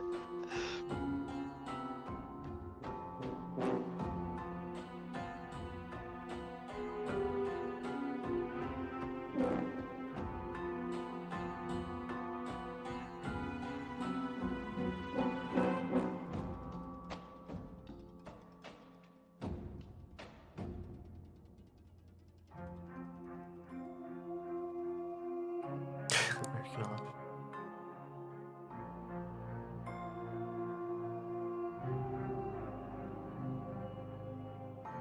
Oh no.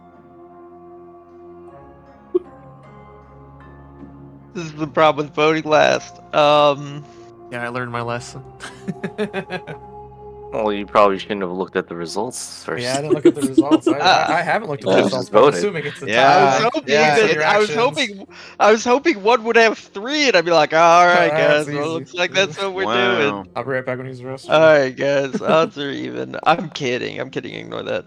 Oh man, I should have saved that. God, I don't want the fake creatures to die too. Wow. Holy shit. Okay. Okay. So you will accept her invitation. Yes, I will sending to Lutheria. Okay, we're coming, but I sound grumpy while I say it. That sounds wonderful. Did you see that lovely island that's floating above the remains of Praxis? Yes, we did. Oh, well, I built that for my friends. A long time ago, before my brother had them locked away. And, well, now that they're free, thanks to you, of course, I, surprised them with it. I thought I'd give them a little bit of their homeland. Anyways, that's where I'm holed up right now, working my ritual. Right. I'll let Well, them know that you're on the way and that you come as friends. We'll see you there. Can I change my vote? I'm kidding. Too late now. So we're gonna make the whole island sink, right? I mean, No, we want to end this in wave 1. All right. So your All right, wave 1 wait. decision is you are going to New Olympus to enter the dreaming with Well- Lutheria's help. That's yeah. All right, let's do it. All right, we're going. All right. Mm-mm. Okay. You gods are you- friends with Etheria. I'm no longer a fan of them anymore. I I mean, if we you knew would- they've always been friends with Luthor. Yeah, if you remember, it was brought up that Lutheria was kind to them and welcomed them with open arms when they first arrived to the world, and it was Sydon's jealousy that resulted in their imprisonment, and that none of them harbored any ill will against Lutheria whatsoever. This is not surprise information. Like, this information was discussed. All right. Patty, can you? I'm really worried about trying Can we- this and still being an oathbreaker. Could you fix this? Oh yeah, Before yeah, we- sure. Here you go. Here you go. Here's your 9th level remove curse. Thank you so much. I know there are lots of bad things too, and I don't want to. Wait, we're spending 9th level spells? No, I can do Already? it without a. I can do it without a spell slot because I'm special. Oh. Okay. I'm just Phil. Aw. Some people think you're special still. I mean, that one's not a god power. Listen. I know someone that thinks you're special. Jared Price thinks you're very special. Yeah. So, yes. All right. The only prayers I still hear are Jared Price in the comments. Aw. Yeah, he still In our loves you. darkest hours, his love and friendship and devotion to you guys' efforts keeps us going. He was Keeps us here. He's in the chat right now. He was here before I started the stream. Before I turned it on, he sent a message. I'm like, hell yeah, dude. Wait, can we give Jared a vote? I was gonna see if you could ask him the Faxpiration question because he's somewhere. Jared hangs out in the prep. He is as excited to find out what you guys choose as I am. So, yeah, everyone who follows the prep for this campaign is very, very curious what will transpire here. All right, so let me turn off this music. There we go. I'm gonna, as we go, I want to send out some mass sendings just to all of our friends fighting things, and just say, no major sacrifices. You're just trying to save lives. Just prioritize delaying and evacuating. Guerrilla No final tactics. stands. No No one final should. stands. No one should try to fight a kaiju. You're gonna Yes. tell Yala, goddess of feminism, not to fight the missing link. The toxic. Look, Yeah. I'm gonna Toxic try. masculinity. Okay? Okay. All right. I'm gonna try. They have like rock spaceships. They Hmm. got this. They could literally get into their spaceships. and I mean, there is a famous giant monkey who's very good at fighting airplanes. I do want to point that out. That's very yeah, true. but there's no Yeah. very tall buildings in Themis for him to That's fight. them true. on. That's He true. is- That's He true. will not. That monkey was in his favorite terrain. This monkey can jump pretty high compared to the other monkey, though. Is part of the issue. Gala, just Sure, pick this him up monkey and also toss has him into the thunder. Charybdis. Yeah, and And this he'll get monkey can blended also go. This monkey also goes Super Saiyan when he gets angry. So I mean, there's some slight differences. But how do you guys reach New Olympus? Golden Do you Heart. think we can risk just using the airship? You think that'll take too long or not? No, but that's fine. That's, you know. Wait, we're going to Alright. New Olympus or the Golden Heart? Wait, New wait, wait. Olympus, because that's where Lutheria is setting up her ritual. Oh, did you step Want to away agree? for that? I did just a second. Yeah. Oh yeah, she said. She said, yeah, I'm at New Olympus. I built it for my friends, but I never got to. I never got to give it to them because my brother got them locked up. But since you guys freed them, I'm able to give it to them. I need to get my friend Mr. Star-Lord to come supernova again.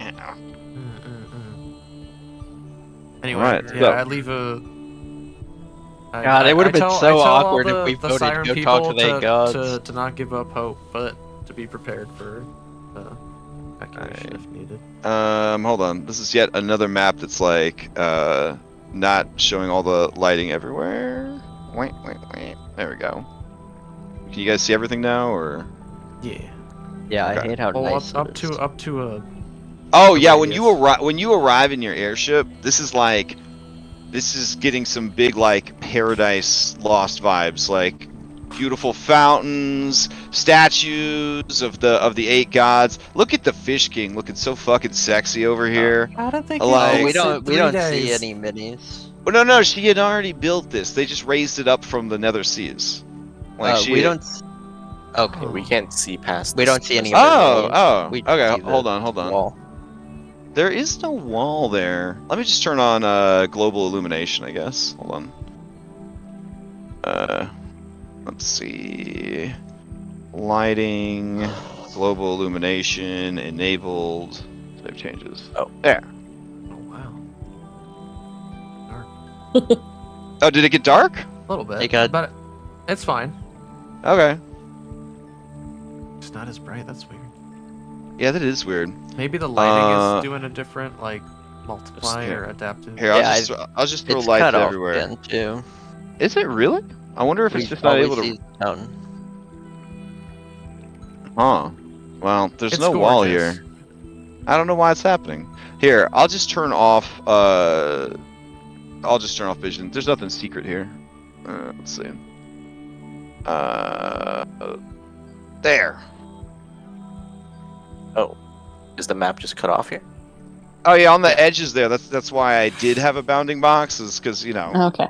yeah. Oh, Oh, then I guess their minis are hidden. I don't, Yeah, think, I, don't minis. think we're, I don't think we're in there yet. We're just like No, front guys, this Oh, is the this front. is the Fish King? This is the doorstep, guys. Yeah. Oh, I thought you said had like his token. You, Oh no.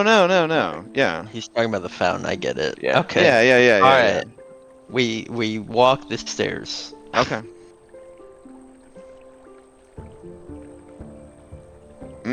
So Phil, as you are heading up the stairs, hold on a sec. I'm gonna turn this off. There we go. Ooh. There, that's better. That looks All right. Yeah. So as you're heading up the stairs, a familiar person is walking down the stairs towards you. Oh. It is the Moon Maiden. She opens her arms wide to you, beckoning you to come and embrace her. Phil will embrace her, but he gives her the kind of hug that says, like, I'm trying to save the world right now. Oh, she says, "Does something trouble you, my love?" Yeah, all the people I know and love are being killed right now. But you will save them. But I must ask, Phil, will you be the one to take the dreaming? Will I lose you forever? I don't think so, but I will do whatever needs to be done. I see. These are troubling times. We have been asked by Lady Lutheria to stand by as guardians while she breaches her mother's mind to free her from the dreaming. What does she think you're gonna need to guard us from? Well, she was worried we might have to guard her from you.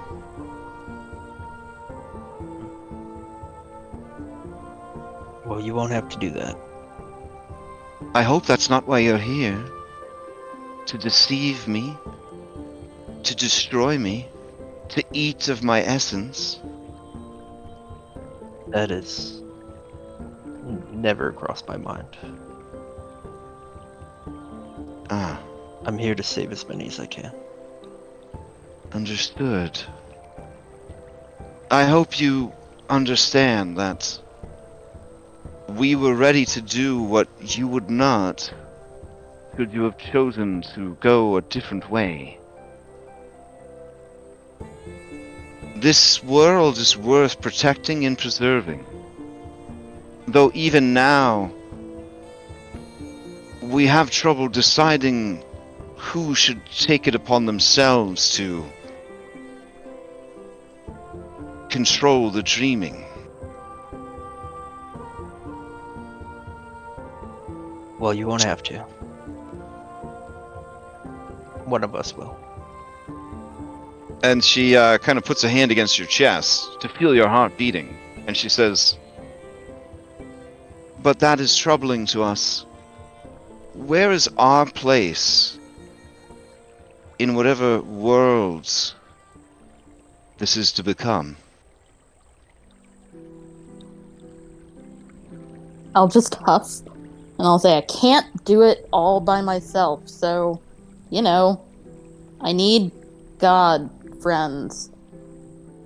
The people will need a pantheon.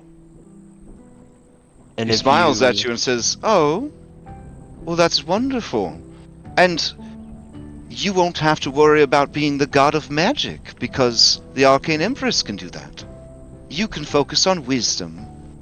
I look just so grumpy. Ooh. I'm just, like, deeply pissed off. Okay, yeah, I'm gonna fly in here and help with this. Just rub my back a little. Yeah, just yeah. Doing the breathing exercises, all the snakes are breathing in rhythm, like. Yeah, I'm massaging the snakes too, talking to them. So they're like, let us at her, let us fight her face off, give her a big, have it swell up. That will be a great relief to my fellows. Thank you. And I trust you at your word, for with the dispatchment of the Furies, none are bound by oaths any longer.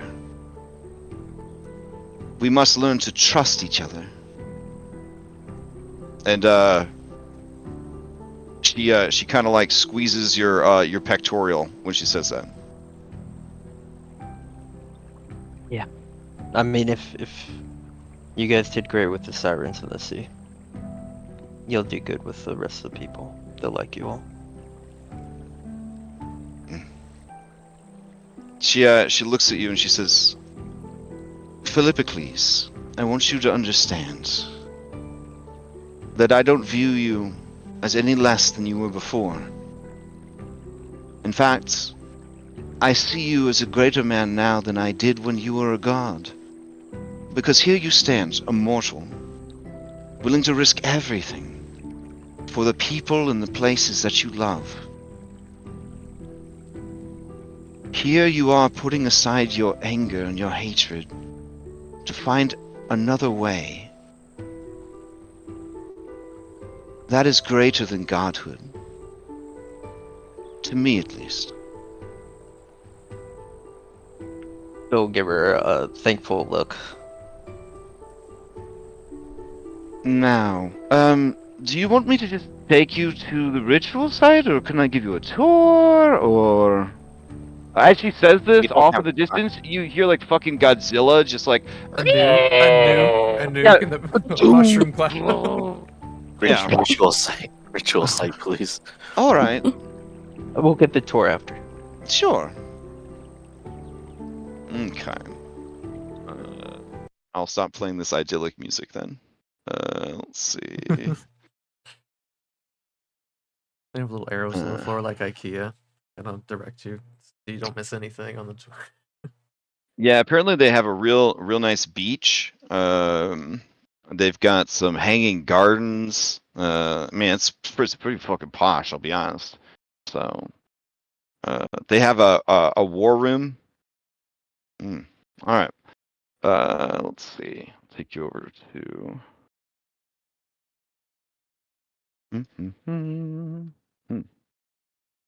All right. And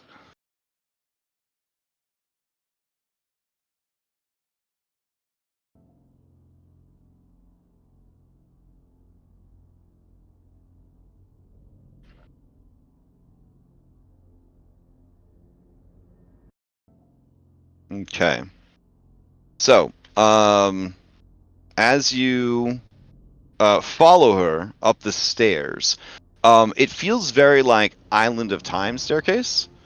Like, you can see that the stairs lead to the war room, but they don't. take you to the war room. Instead, you find yourselves reaching the top of the stairs, and you are in a, for lack of a better term, a great and ornate temple that has fallen into ruin. You get the feeling that suddenly you are back in the Nether Seas, or at least that's the feeling, the atmosphere of this place. That if at any point this temple tried to be beautiful, tried to be profane, there was always something inside of it that made that impossible. You can see standing watch over this ritual area are the Pathfinder, the Great Hunter, the Arcane Empress, and a woman you met when you were walking the paths of hell. So Pathfinder, Great Hunter, But she made it out. Arcane Empress, and Olympia. And then you see beyond them sort of a like a swirling mist around sort of a pulsating fleshy cocoon that is at the edge of a precipice that opens into what looks like the Nyx or something similar. Certainly a portal of some sort.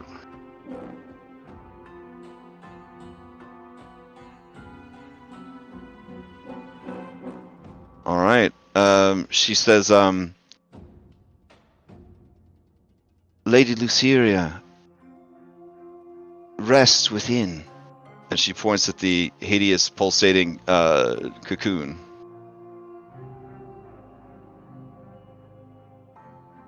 It will approach. Okay.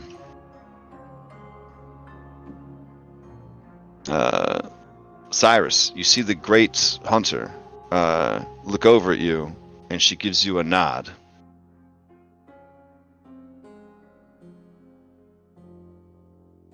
And then the Moon Maiden turns to you, Cyrus, and says,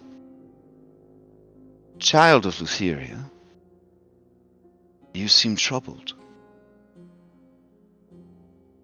I understand that you have been given a great responsibility, and that you may have some misgivings. Which choice is the right one? How will my actions affect the world, the future, the people I care about, the people yet to be? This is what it is to be a god. Every action you take and every inaction affects everything. A bit of warning. My mother's not the same person you knew before you went into exile. She seems a bit touched by madness. But aren't we all? A little? Madness is one thing. Twisted by our own hatred's another. Not for hatred or anything but our own self. It is often the want of the new generation to do better than the one before them. My people were no different. We were beget of the Titans, and we saw that the Titans were insufficient to rule. Ever is that the way, Cyrus?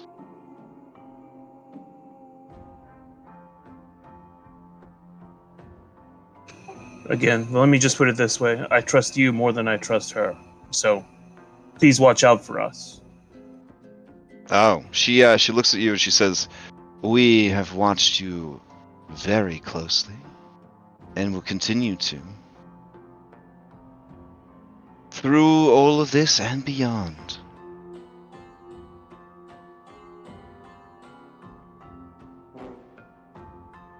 And that'll give it a nod and start moving. Okay. I know I'm not good at this, but I do wanna see what, like, is the Pathfinder like tapping his foot? I want to make an insight check, but I'm not good at it. But Yeah, you I could. want to get his vibe. All right. I'll try to at least. Is he tapping his foot nervously? He was very animated. He seems impatient more than anything else. I'll look to him and we'll keep going. As you approach, there is a horrible, thickening, sort of slithering sound, and you see a pale hand appear in the cocoon, and then with sort of a wet, horribly moist sound, you see Lutheria pull herself out, glistening with whatever miasma and sort of phlegm was inside that cocoon. She looks at all of you and says, I needed to conceal myself from, everyone. But now that you're here, it begins. Or perhaps it ends.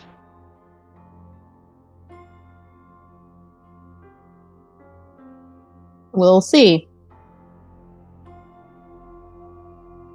The dreams of a god are the reality of our lives. But this is the deepest dreaming. This is what holds her and keeps her bound. Her fears. You must go and face them. With her and for her. You must free her from this nightmare. But I would like to know, will one of you take up the mantle of dreamer? Or will we all be washed away?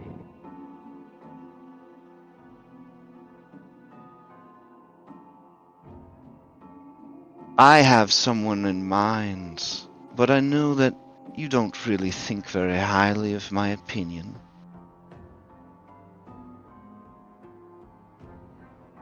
You are correct. We will make our own choices. I mean, I'll hear what you have to say. We did come this way.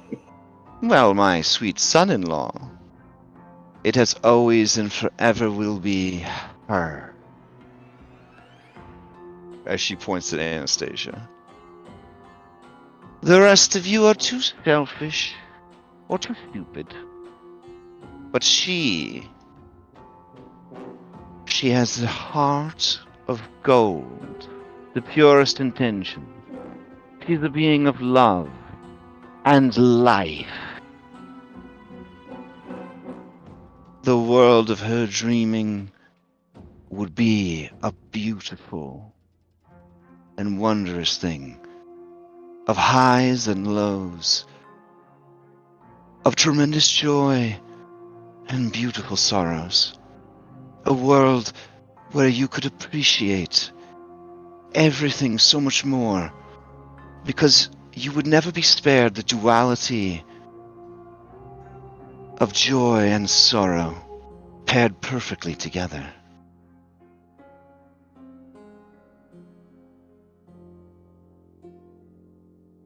I glare at Phil. Well, thank you for sharing.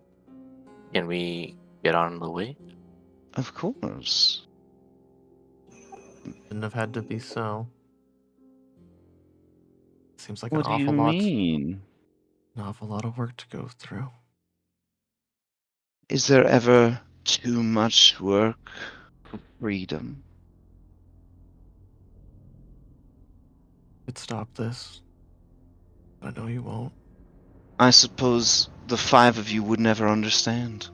As anomalies of fate, your lives, your destinies have always been yours to choose. It must be empowering to stand here and lecture others about their life's work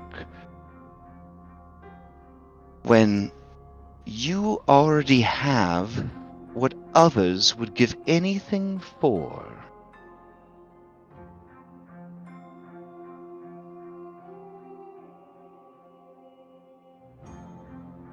And I'll give anything for it, Anastasia. I hope you don't misunderstand me. There's no turning back now.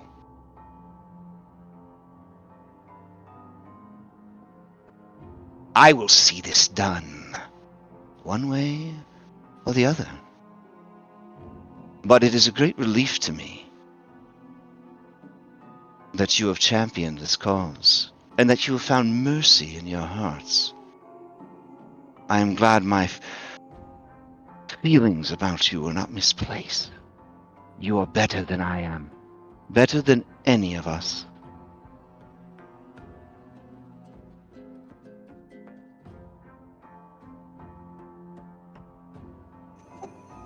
Completely ignoring what Lutheria is saying, I'm going to turn to Olympia and say, I'm glad to see you made it out of the hell, sister.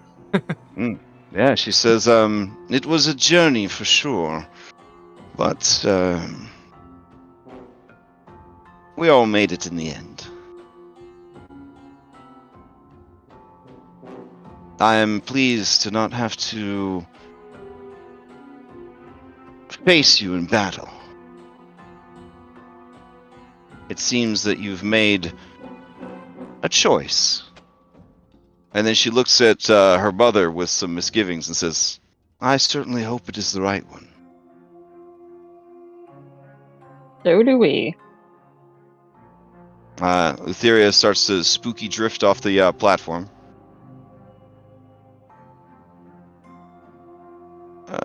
And she says, well,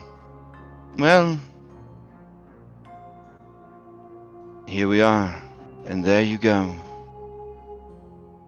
I should warn you, if you should fall,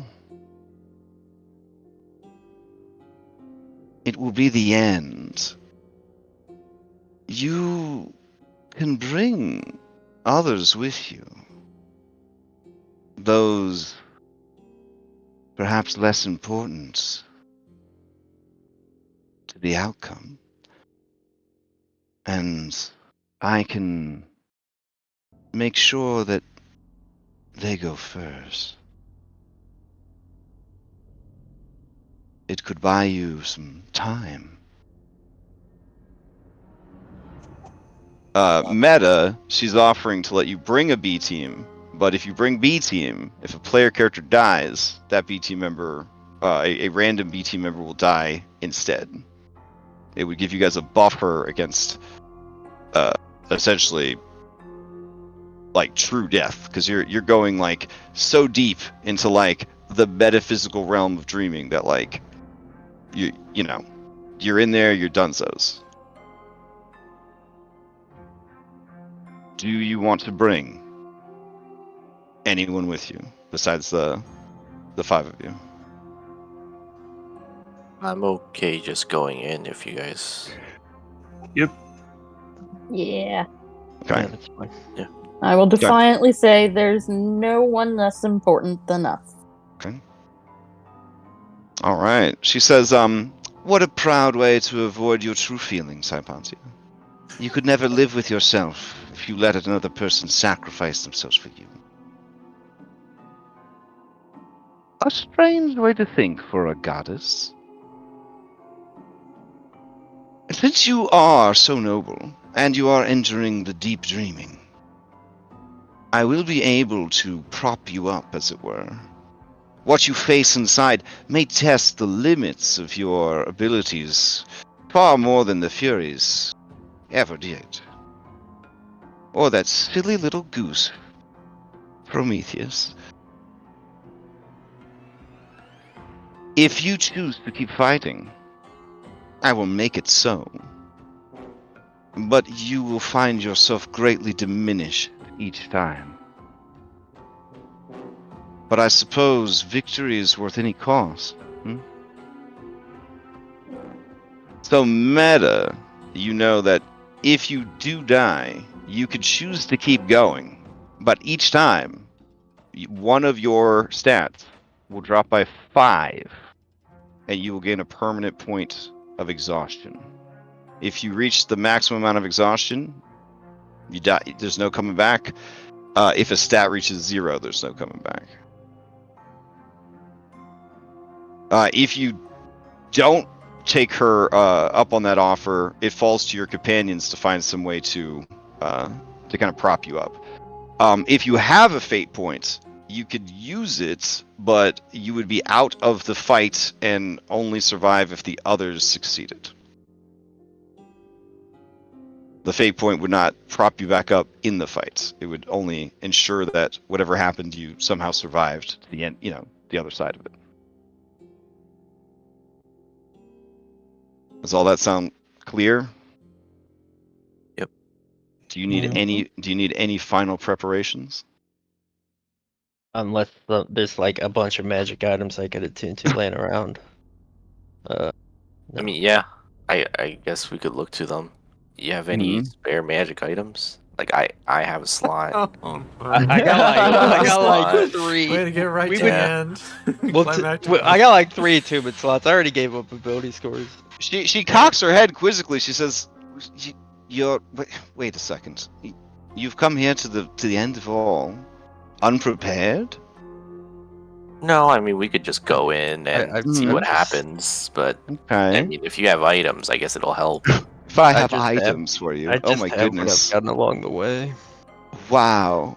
I mean, What? if you're okay sending us in with like empty attunement slots, with I the just- crux of your entire You are plan, kind So of thinking embarrassing. on that a is fine. cheating, right? That's fine. We'll go. Yeah. Well, I mean, wow, Hypatia, you let this circus just happen around you? I thought you were sort of into preparation and stuff. They manage their own attunement slots. I mean, listen. I can't do everything for them. When Come you're on. in charge, everything is your fault. No one ever said I was in charge. I don't think they needed to. I mean, who would have led these people? Seriously. Oh, you didn't realize? Yeah, they all just follow you and listen to whatever you say. In a way, everything that's gone wrong or right, I would firmly put it on your shoulders.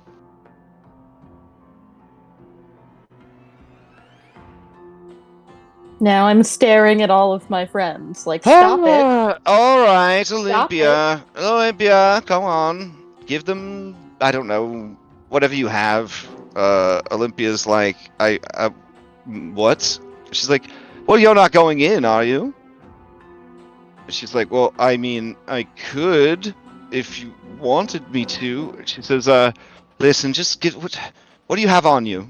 She says, I have a ring of protection and a cloak of protection. Is that? I've got my unholy avenger. I don't know if any of them are paladins, though, Mother. Lutheria looks miffed. We'll Well- give it back.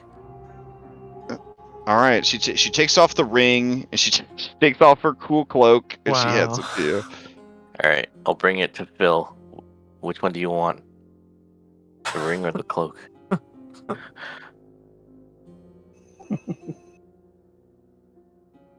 And she says, "Oh, wait, I know. Why don't you all give them some blessings or boons or whatever it is you do?" And the 4 of 8 gods who are assembled here are like, "Oh yeah." Where are would the you other guys- 8 gods? Oh well, the tactician. He was torn. He wanted very much to go out into the world and try to save as many people as possible. Even though he's horny AF, as the small folk might say, about war. he felt like this didn't count as a war, it just sort of counted as, what did he say? Mindless and pointless destruction and bloodshed. She shrugs. But I told him that he should at least stay here until the ritual was completed, because we weren't really sure where you guys were going to be leaning. As soon as you step through that portal, though, I'll have him loose his hounds, as it were, upon the world and try and do some damage control. Is there any particular place that you'd like saved? I already told the kaijus not to hurt, Aresia, because they finally came around and saw, you know, the right way.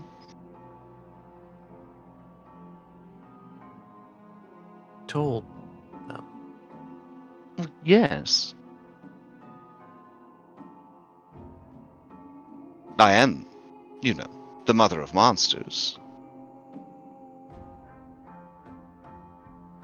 Anyways, take your blessings and head through the portal. So does anybody want the Arcane Empress's blessing? The ability to concentrate on 2 spells at once? Nobody? Nobody? Okay, we'll go to the next one. I think What? I still have it on. If it's the Yeah, I last 8 still have days, I it. don't know if it's been that long. Yeah. Oh, okay. Crash, while we're getting these blessings, can you throw up a Mhm. new poll to just kill Lutheria? Or go into the thing? Mm. I mean, yeah, sure, if you want. Let's see. Yeah, right after I asked that question, she's like, yeah, I did tell them. And then I definitely do give a look to party members.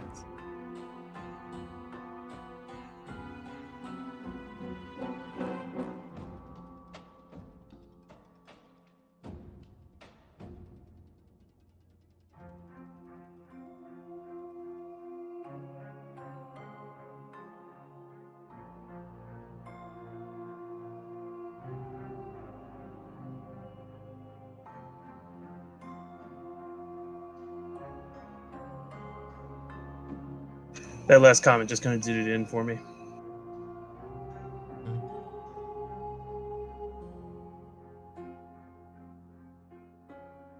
Oh, I'm not supposed to vote. Shit, my bad. Let's see. I tried to click on toggle display, and it made me vote. Oh, shit. Before I vote, because I'm definitely the last one, I just want to throw out there right after.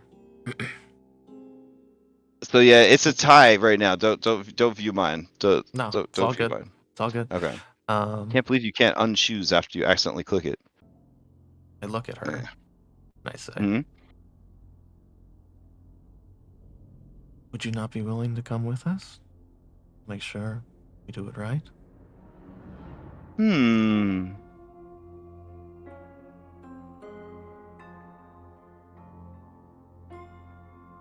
Okay. I have the utmost faith in you. You've done everything splendidly so far. I will confess to a certain curiosity of what fear might constrain my mother, what horrors might torment her.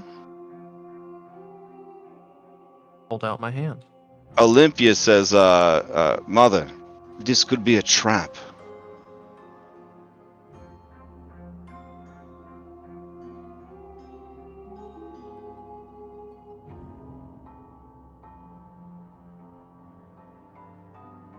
And then Lutheria kind of looks at you guys and says, I feel like maybe I said something that upset you guys.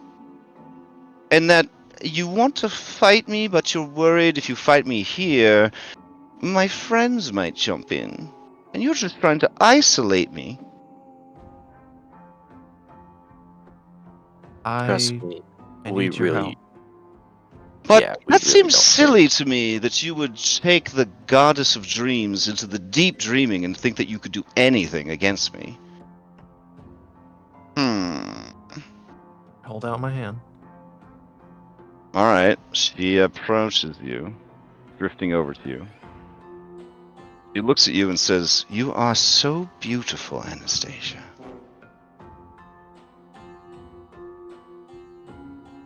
I wonder why Mitros hid you from me.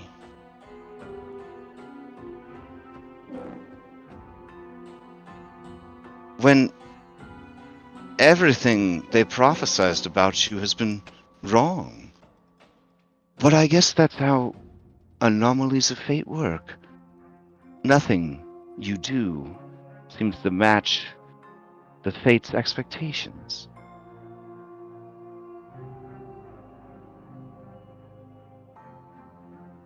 All right, tentatively, cautiously, she places her hand in your hand. Grasp it firmly. Okay. All right. All right. You guys go through? Cloak.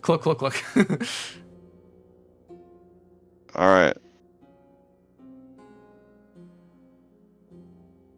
All right. Ooh. Okay. Mm-mm.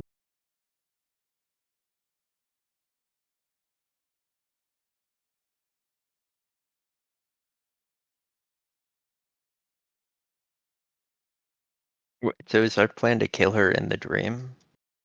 Because I think I would rather fought her in the gods. No, we're going through with streaming. Okay. Maybe. Okay. I don't know. I don't know Oh what's gonna my happen, God. Phil. I have an idea that maybe. I mean, we're here. While we're in there, I think maybe. I think something will I- happen. Just like Hypatia was thinking, I think something might change. I'm just saying, I still got those arrows that Sydon thinks cures madness. Particular in Where the, did in you the get Titan those? format. What? Oh wow, you've been holding on to those this whole time? Yeah. Well, I have the arrows I made out of Recite that are designed to kill Titans. Is Yeah. Well, that the one you're talking about? wait, did I give them all to you? You gave them back to me. Oh, okay. I don't Okay. think they cure madness though. I think they just. No. So when she gave them to us, she said that, or wait, we made him out of Sydon. We know something about Sydon tried to like psychic damage. Yeah, the that was with the madness out of weapons her. that were in that crystal temple. I think. Oh, okay. It was like Okay. Nick's weapons. But I mean, maybe the arrows could do it. I'm just saying. Yeah, no. Historically, Ed, you guys kind of learn this stuff. Yeah, he did at one point try to craft and commission and find weapons that would cure her madness. By doing psychic damage to her. I think it's great. Yeah. Well, shock therapy. Yeah. Yeah. Wouldn't be the first poor wife to get that. Yeah. I don't like how she's acting. Let's shock her a bunch. Yeah, she's acting a little funky. She got that hysteria going on. Yeah. Oh. I got my 10 Yes. HP. Yeah. I cast the what's that drug called? Laudanum? Something like Laudanum. that?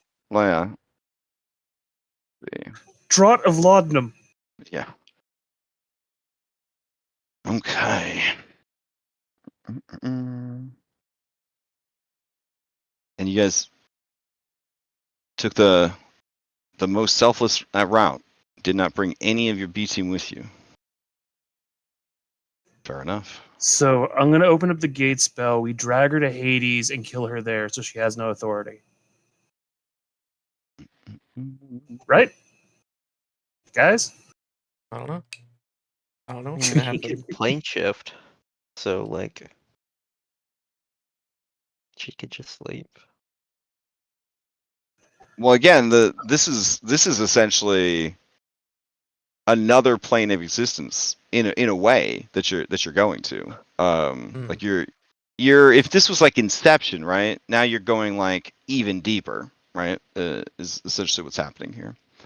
But let me get you over to this map. Let's see.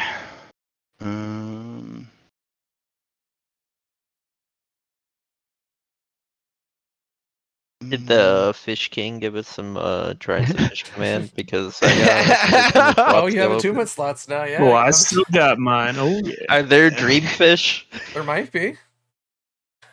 I mean, in I mean, dreams, if it's yeah. nightmares, there's dolphins everywhere. Oh shit. All right. You guys find yourselves in a very familiar landscape. You're at the top of a blood-red mountain. Blood rains down from crimson clouds in a deep, nearly black, red sky. Are we supposed Looking- to be able to see anything on the map? Not yet, not yet. Okay. Down from the mountain, you see a jungle stained red with the endless bloodstorm that rocks this realm. There are hideous trolls all around you, standing guard over a temple of Thylean design. The stones are black with the stain of blood, and a huge, muscular, and aged man seems to be in the middle of beating a faceless woman, as others cower in fear of his wrath. It seems that you are at the throne of Mount Ophrus.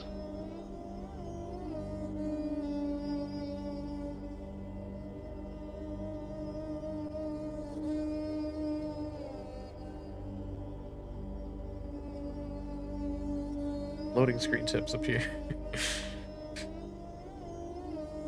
All right, you guys able to see? All right, these trolls see you appear, and they are immediately going to reach for their initiative dice, because nobody bothers the boss while he's hanging out. Looking inside, you do see Kronos, the father of time, and the father of Thylea. You see members of his harem badly beaten and cowering in fear of his wrath, and you see a faceless woman made of the Nyx, a hole in her head. She cowers in the corner as he savagely slaps and kicks and punches her, laughing at her cries for mercy.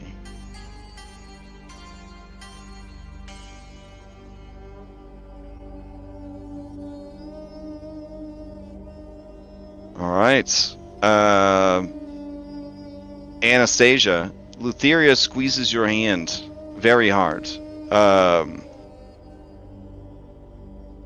And you could hear that her breathing is ragged as she looks upon the scene.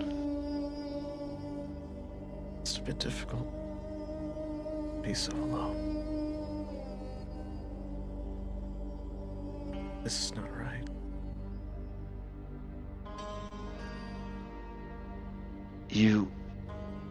She looks at you, Anna, and she says, "You have to save her.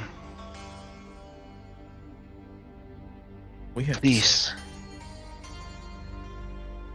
We have to save her." And she nods. All right. All right.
Okay. Reset, you have won the initiative. And...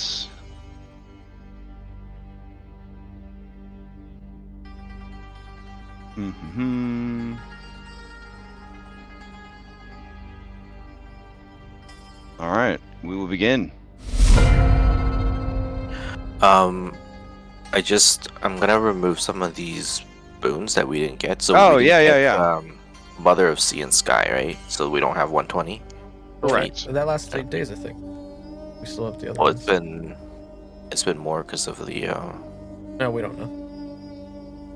because we were in the prison, right? We know it's been at least 3 days since we got taken. We were in the prison for 3 days, so Yeah. so I think you all would still have your boons. Yeah, I Yeah. think the boon. I think the boons will still Okay. be there. Yes, Yeah. some of them say last 8 days, some of them are one use. Mm-hmm. Okay. Phil, you don't have the boon, right? I have no boons. Want me to take you there? Phil not. Okay. I'm gonna grapple Phil. Do you allow me to? Yeah. All right. I'm gonna use bonus action to Step of the Wind, and my movement. So that's 120. That's 240 halved because I'm bringing him. So I'll go 120 feet.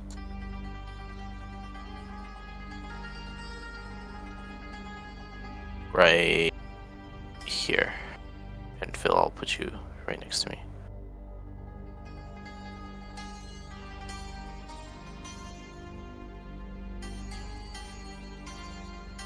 And it was my action to grapple him, so that's it. Okay.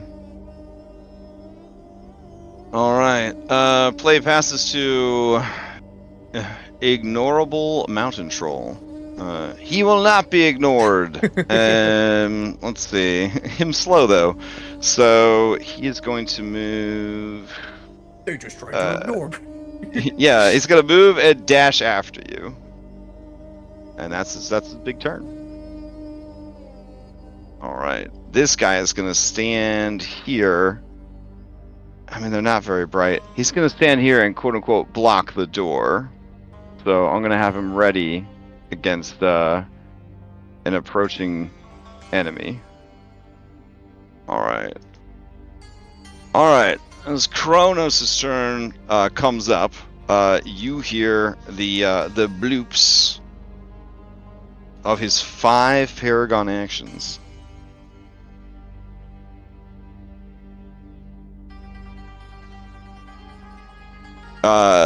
You hear the sickening sort of wet crunch of his bloody fist punching Thylea yet again. As he pulls it away, you see that it's the blood that clings to his knuckles and drips between his fingers is a beautiful liquid gold that sparkles with the resplendence of the Nyx. He shakes his hand and flexes the blood kind of spray out and back onto the woman he is beating. He looks down the hallway at all of you and says, "This is a family affair. I am not seeing petitioners at this time. You should go. This does not concern you." Alright, if you guys would like, you can leave and we will end combat. Well, I mean, I guess if you said family affair. Alright, so I will assume that you guys alright, so I mean, say, yeah, like he kind of stares you guys down, challenging you to do something about it. I wait 6 seconds, looking at us there. So Phil, thinking about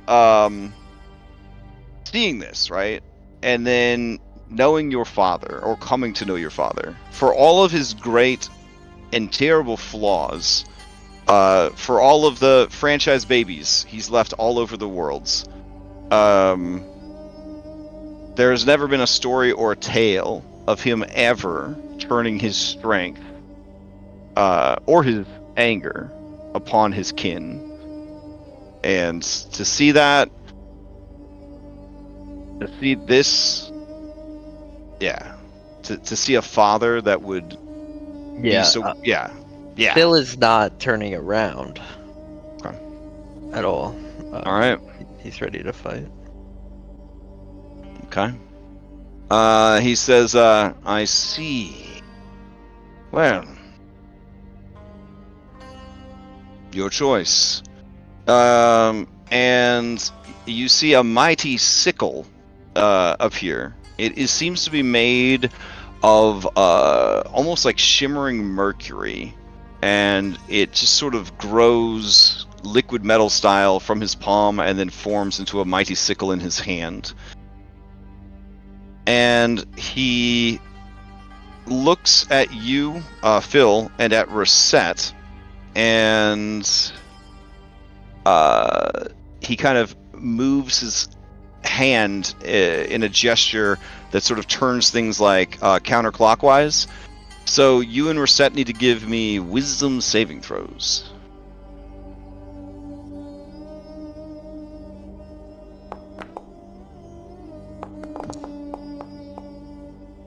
Okay. Rosette, your 27 is enough. But Phil, you do feel that you are affected as if by the slow spell, though he did not cast it. He just simply slowed you down. Okay. And that's all he does with his turn. Play passes to Bulky. All right. Well, before he goes and like, oh, okay. When Kronos called out to us, and said, said it's a family Yeah. affair, I looked to Thylea and I said, it is. We're all family here. Oh shit, Anna, give me a persuasion check. Okay. Or deception. I don't know what angle you're taking. Whatever you think is appropriate. I'm persuading her. Okay. I would like to use my Fanspiration. I will use a Fanspiration. And we just got another one too. We have 5. Okay. Just to throw it out there, guys. We have 5 to use. So advantage.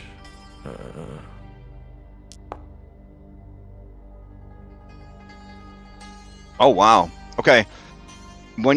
Are you still holding her hand or no? I am until. Okay. Yeah, when you say that, she squeezes your hand so hard it hurts, and you see her humanoid eyes continue to stare past all of this at Kronos, but her third eye pivots to look at you, and I guess Cyrus, Anastasia, and Hypatia, can you give me an insight check? Mine's at advantage. Nice.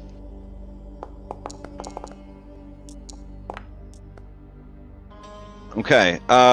Cyrus and Anna, you have no idea what's going through her mind other than your own sort of, guess. But Hypatia, you see that Anna has done more, like, psychic damage to her than, like, a 9th level casting of, like a mind spike. Like, she is already, like, super fucked up over what she's witnessing and what she's seeing. But then to have Anna make such a bold declaration like that, she's immediately sort of thrown into like an inner turmoil and is really like deep in her shit right now, trying to figure things out. Anna has definitely kind of thrown her for a loop with that comment. I will over our inevitable network. I will say, good job, Anna. Keep it up. No, what's gonna happen? Yeah. All right, bulky mountain troll rushes up to Cyrus. All right, bulky mountain troll is going to. Cyrus, on your left. He is going to perform not a claw bite because this is a cool monster. He's going to do a kick slam stomp. Oh, Stomp, yeah, just way different. I thought you were gonna bite by claw. So he's gonna move in and let's see. This will affect Cyrus and Hypatia. His stomp. So I guess he leaps forward and he comes down in like a little Donkey Kong ground pound. It's not particularly troublesome. Let's see. So Cyrus, a 27 for 8 bludgeoning damage. But then you and Hypatia need to make Dex saving throws. Mine is at disadvantage. Okay. Alright, each of you fails. You are knocked prone, and you take an additional 10 points of bludgeoning damage. So that initial 8, that was only for Cyrus? That was only for Cyrus, yep. Okay, so Sort of like a 10 is javelin of lightning sort of effect, where there's Mhm. there's a targeted attack and then there's sort of a secondary thing. Alright. Let's see. Oh my goodness. Alright. Now this attack is... Oh, that's disgusting. Okay. You hear like bones kind of crackling and popping, and you see that its already long simian arms seem to sort of stretch and grow and bulge with like distorted bones and muscles, and it begins to slam into Cyrus, Hypatia, and Anastasia. So this is a single attack, but it targets all 3 of you. And if you are prone, it will be at advantage. So looking at a 26 for 10 bludgeoning. And then if you are large or smaller, you got to make a strength DC or be knocked prone. If you're already prone, it ain't a thing. All right. Well, we are going to Hellish Rebuke that with one of our blessings from Halcyon. Sounds like a plan. All right. Let's see. He makes the dex save, or tries to. He fails, taking the 9 points of fire damage and halting his regeneration. Yep, they just regular trolls on steroids. So no fancy damage puzzle to solve. All right, so then that attack is gonna come. All right, 26 blah blah blah. So Anna, you are knocked prone as well from the slam. And then with a kick, he's going to try and kick Cyrus. And so, here we go. Miss. So yeah, even with advantage, 17 is not enough. So he brings his foot down, you sort of roll to the side, and he just makes a big crater in the ground. Alright. As play passes to Phil, Kronos will use one of his 5 Paragon actions, and he will. Let's see.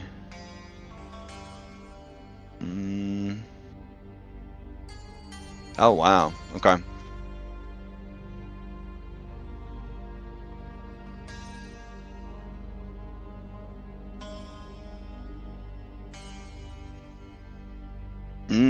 Okay. He will let loose a sort of bellowing roar. Dad's waking up in the middle of the night and you're still playing video games upstairs. Yeah. So let's see. And then he will use his Paragon to move forward. So he'll move to here. Alright, Phil, it's you. Is he still holding on Okay. to Thylea, or has he kind of forgotten her? Yeah, like Oh no, he left her in the He corner. left her in the corner. Okay, cool. Yep.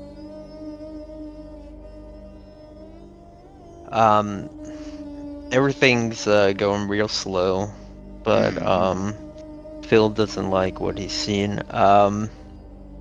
Reset is still grappling him. He is going to keep a hold on to her and cast Dimension Door. I don't know why. Oh, that's in case I end up in a wall, and I'm gonna be between him and Thylea. And I'll put reset behind me. Okay. As you appear next to her, the faceless woman with the hole in her head, she lets out a whimper and curls up into like the fetal position and tries to sort of like crawl away from you guys. I can only take an action, so that's that. Do I get another save on the slow, or is that just yeah, forever? it's a lingering, so you get to a save. Okay. Well, I'll be surprised if I ever pass one. Because they're all at disadvantage, but who knows? Okay. All right. Yeah, you feel yourself fighting for every second, every forward momentum. It feels as if he is just trying to stop you in time.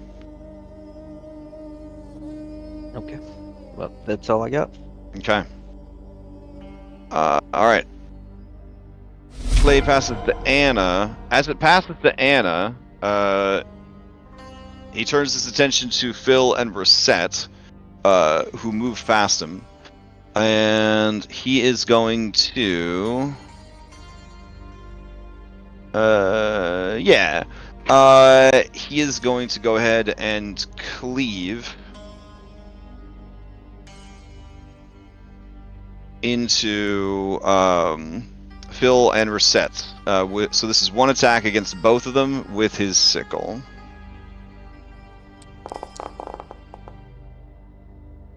So a 29 for 40 points of slashing damage.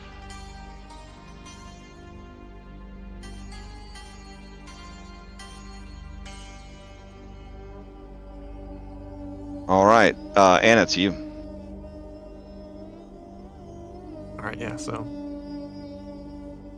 Yeah, I guess like as I'm knocked over by the shockwaves from this troll, I guess I'll kind of lose grip on Thylea for a second. And I'll get back up and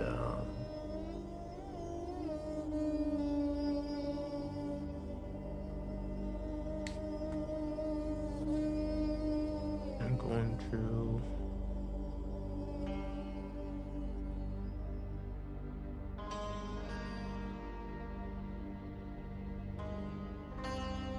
I would like, I don't know, like she's so big I couldn't like take her with me like Reset did to Phil.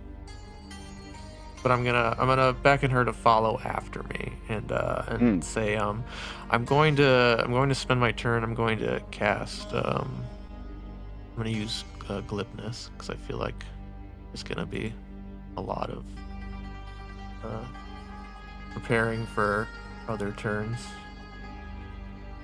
I'm gonna do this, and it'll help me with counter spells and the spell magics and stuff. But yeah, I'm gonna basically ignore the troll, and I'm gonna call after Thylea. Come on, we can save her. There's still time. And then I'll fly. Okay, as you move away from her, you can feel the tug of her hand holding onto yours.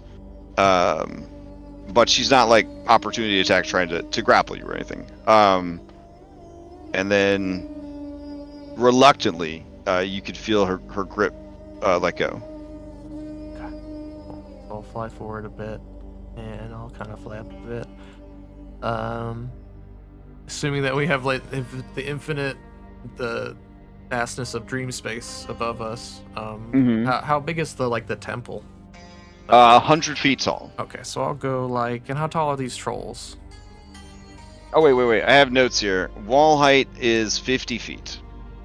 Okay. Okay. Yeah. All right, so I'll fly up a bit, try and get out of the range of the trolls, and kind of plan what I'm gonna do next turn. But I'm gonna prepare that.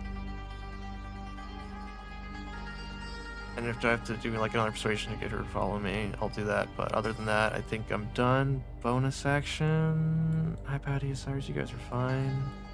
Now, the others are far away. I might as well. Use it. I'm gonna throw some healing. How much healing would you need, Cyrus? if this were a video game and you had an amount of health. That was... Oh, I'm only missing like literally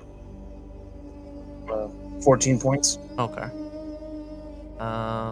Yeah, as a gesture, like, I'll throw out some healing back to Cyrus to, show that we're all in this together. We're gonna figure this out. So I'll throw some healing back to Cyrus. I can't take him with me. So, even if it doesn't heal that much, it usually doesn't. Let's do 3d6. So let me see what happens. Hey, there's 9 for you.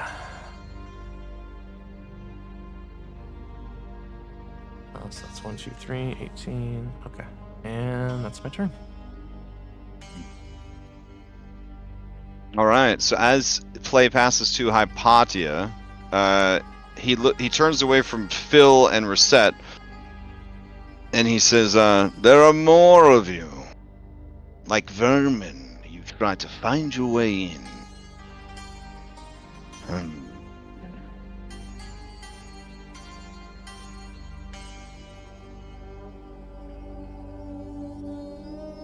So be it." And you see him with his hand sort of extend a finger, and he sort of moves it in a clockwise manner, faster and faster and faster and faster and faster. And he and the trolls all suddenly have benefits of haste. All right, Hypatia, to you. Okay. I am going to stand up from prone. And there we go. And then I am going to cast Fizban's Platinum Shield as a bonus action on myself. Mm-hmm. And I will fly.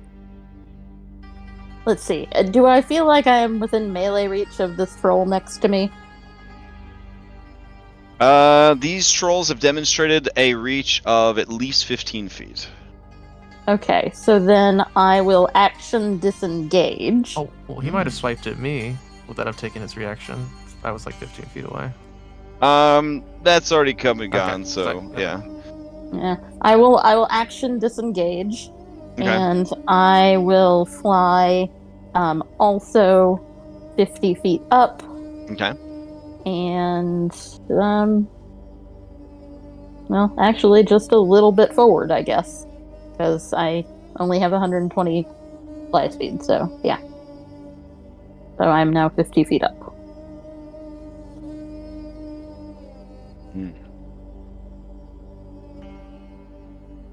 All right. And that is my turn. Okay. As play passes to Cyrus. Let's see. Kronos will kind of turn his attention back to the two people in the room with him, and he will, with an outstretched hand, just sort of clench like a fist. And Reset and Philippocles, you feel the gravity around you begin to magnify and crush you. Fortunately, Phil, this is a Constitution save, and Reset, all saving throws. But it is a Constitution saving throw.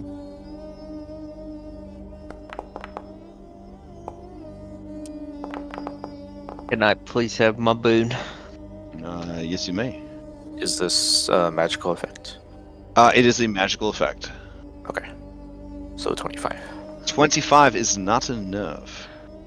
I will roll my for expiration then. All right. D20, right? Oops. Here.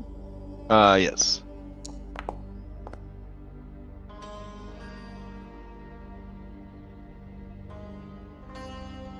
All right. Yeah, that brings it up to what, a 33? That will be enough. So Alright. I will give Thylea an inspiration point as she sees me and Reset here fighting to save Thylea. Oh shit. Alright. I will just drop this little gravity ball right here. Effectively, while that is there, let's see. The damage is 9d8 points of force damage. Each creature in the sphere, when the turn that you cast it, Constitution saving throw, on a failed save, they take a bunch of force damage, and their speed is halved. On a success, they take half the damage and no reduction to speed. And then any object that isn't being worn or carried must be strength checked against your DC to pick it up. So that's not too bad. So here's the 9d8 force, of which you guys would take half. Hypatia, it seems that his abilities are spells and spell-like abilities, but he is not using any sort of conventional means to cast those spells. You feel that counterspelling is probably off the table, but that does not mean that dispel magic would not work.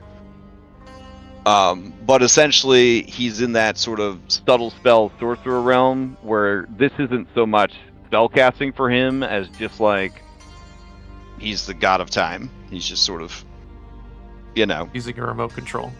yeah, he's just existing essentially. All right, so 36 force halved, and Cyrus, to you. All right. Use half for movement to get up. Okay. And we will move the other 60.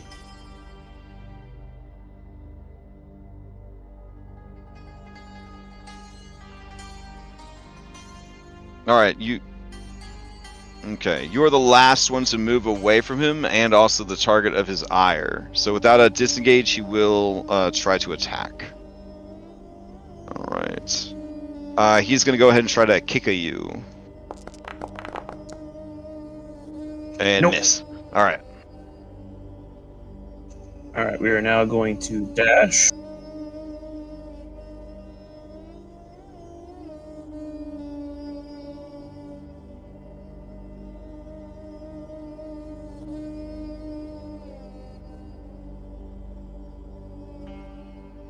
And we will fly up and over this.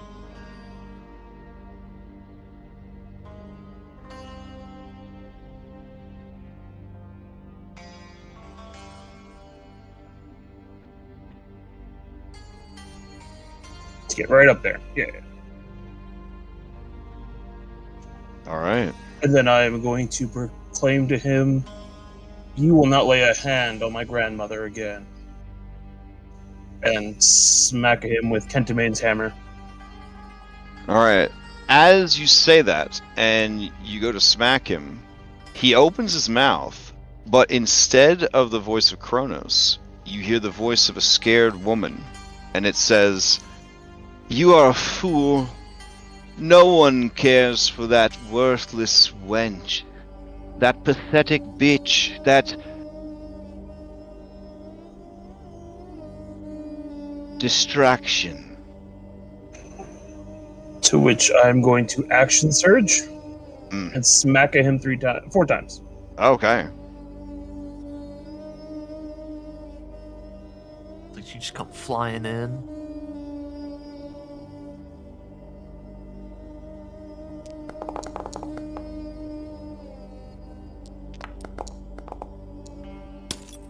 Fuck yeah.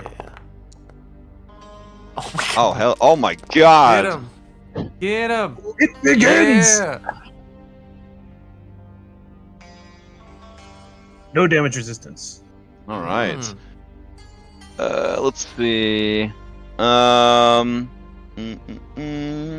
That is good because he would be resistant to any damage not dealt by a weapon of +3 or greater power, or its equivalent. Oh, Hammer of Kentimane is a +3. Oh. So. Oh yeah. Well, even though you ignore resistance, I like to tell you if there's resistance or not, so in case it, because it benefits others in the party, right? So if And they- those watching at home. Oh, sure. They're like, man, I can't wait to find the official Wizards of the Coast stat block for Kronos, the Father of Time. I bet it's in Mordenkainen's. Alright, so takes 19 and all of this and all of that. Alright, and all of that. Okay.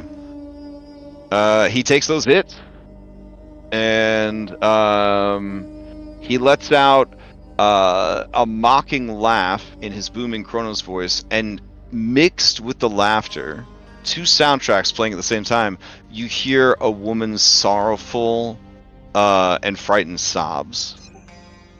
Can I use my bonus actions to send a telepathic message? Sure. To Thylea and say, "You're not alone. You've never been alone. Not anymore."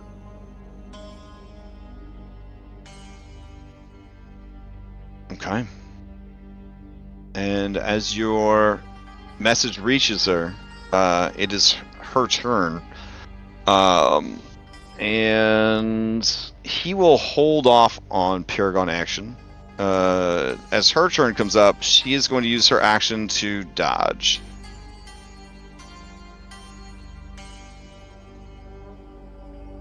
Alright. Play will pass to a Drained Mountain Troll. Drained Mountain Troll is going to rush up to Lutheria. And he is going to attack her. Alright. Let's see. Hypatia, you are... I'm debating if he should get close enough to do his AoE stuff. I feel like he's not that dumb that he wouldn't do that. So let me see if he's got any more movement. Let's see. He was here. And then... not really. So he'll just move to here. Alright. As he goes to kind of rush past her, she kind of puts an arm out to be like, no, you could just deal with me. And then he turns to her, and he'll drop the full allotment of stuff. So he will do Le Stomp.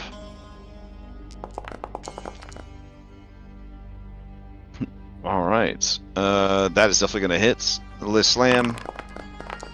Oops, sorry, forget that. Oh, and Le Kick. Alright.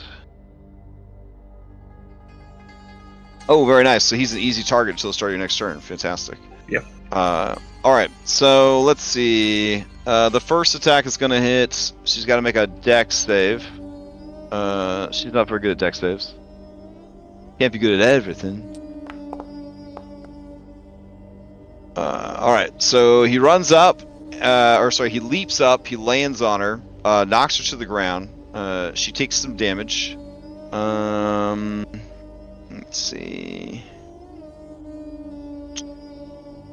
Oh, these guys are using non-magical weapons, because they just big-ass trolls. So she takes a no damage.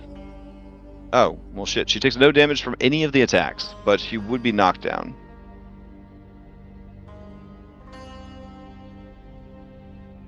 Alright. Why did that not work? Eh? There we go. Alright. As she is struck, knowing her turn is coming back up, she is going to... but she didn't actually get damaged. Okay. I guess she'll just take the hit. It's fine. Alright. And then the creature will sort of look menacingly at you, Hypatia, and at Lutheria, and then play will pass to Lutheria. All right. All right. So I guess bonus action. She will Misty Step up and away. There we go. And the way we play it out of prone, because we were like, man, spellcasters, they need a boost, you know what I'm saying? And then, let's see. Yeah, she will activate her aura. she will mark you guys as immune to her aura for now. Alright.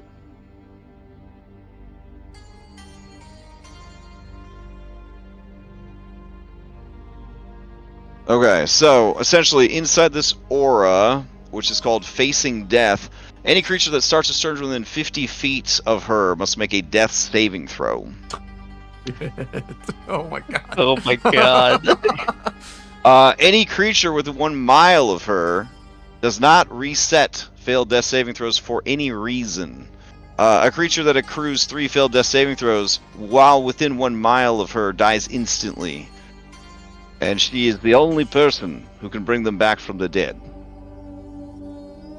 There's other things here too, but we don't need to worry about those other things for now. Did we hear her bloops? It's a little awkward for me to run multiple bloops in an encounter. Yeah. So I think so that's yeah, totally fine. yeah. I have, Yeah, so for now, so for now, I will make her an elite. I will give her 1 Paragon action, to represent that she would have them. But yeah, it's ever since that space dragon fight. What? Sometimes there's too many legendary I hexes. thought that was mild. Oh man. All right. Oh my god. All right. Let's see. At least you had players tracking their own bloops, but they weren't doing a good job. All right. So she will. Yeah, sure. She will produce from the robe, like the shadows of her feathery robe, what seems to be a concentrated sphere of darkness. And yeah, she will go ahead and toss it over to the troll. The troll, in confusion, will reach out to grab it, and as it does, its hands cease to exist. oh no. As the orb continues to pass through it, it just disintegrates a hole all the way through the creature, and just plops onto the ground over here like a bowling ball. Hypatia, you may make an Arcana check.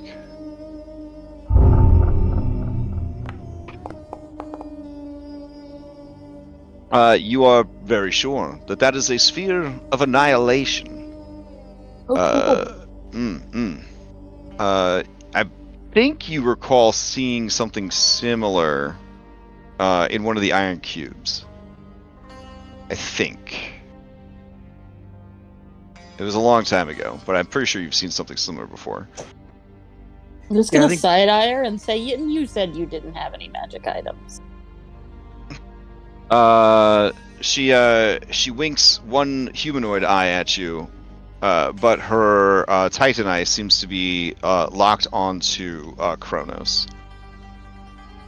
All right. So, Up to cancel my vote to kill her. all right, play passes to reset. Okay. Sorry, Phil. I looked at all my things. I can't cure slow. I can cure that's stun, okay. paralysis, everything, but slow. Just get her out of Yep, here. I'm gonna- I got this. All right. I'm going to slowly, like as slow as possible, approach her, Okay. and I'm gonna hold my hands up, like I don't mean her harm, and I'm gonna be like, "We're here to help you. Let me patch those wounds." I'm going to use life for life on her and give her some temp HP with my bonus action. So I'm going to give her 50 temp HP Oh shit. Okay. using 10 key points. And then with my action, I'm going to hold up my maple syrup bottle Mm. and offer to pour it for her. Okay. I'm gonna Did you need a persuasion. Okay. And oh! Hmm? I'm gonna roll it first, but I I'm pretty sure I have something for persuasion. Okay. I believe it is advantage or something. Let me just see. Oh my god. It's a dragon feature. Hmm? Like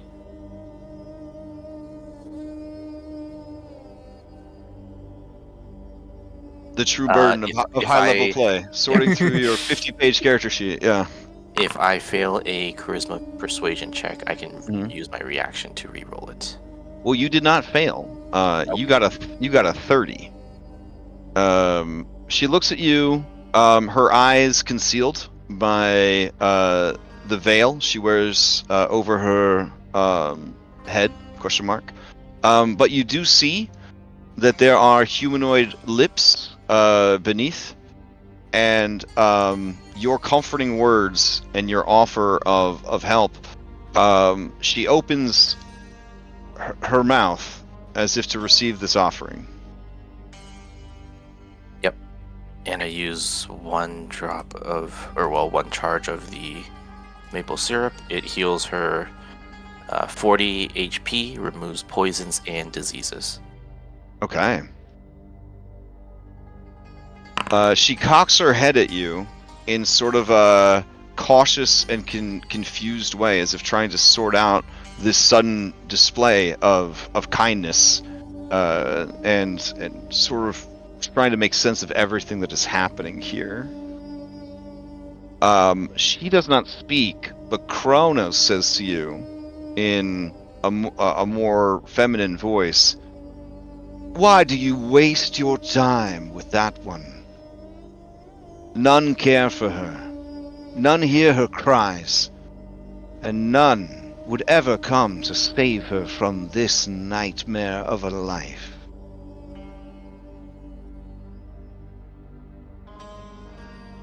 We are here to do just that. Perhaps our actions will speak louder. And then Kronos bellows in his normal Kronos voice, "You have come here to be destroyed."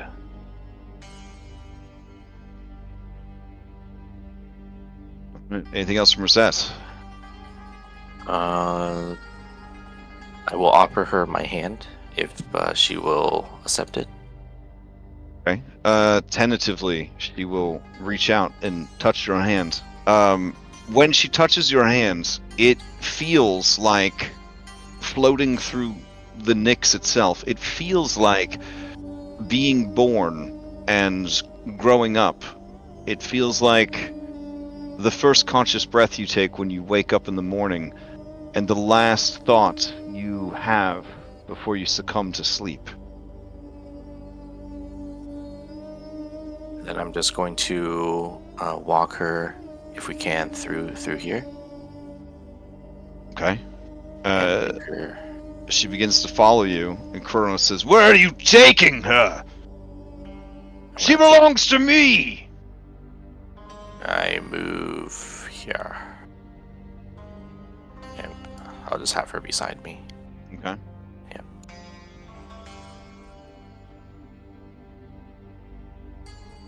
Okay. That's all I can do. All right. As play passes, Kronos will use his last Paragon action. Him very upset right now. Let's see. So a lot of times when these Greek people get upset, they make an earthquake. So he's going to just make an earthquake. Let's see. Which is such a sloppy, messy spell, but it feels appropriate when you're mad, you know? Alright. Let's see. Whew. You create a seismic disturbance to the point on the ground you can see within range. For the duration, intense tremors rip through the ground. 100-foot radius circle centered on a point, blah, blah, blah.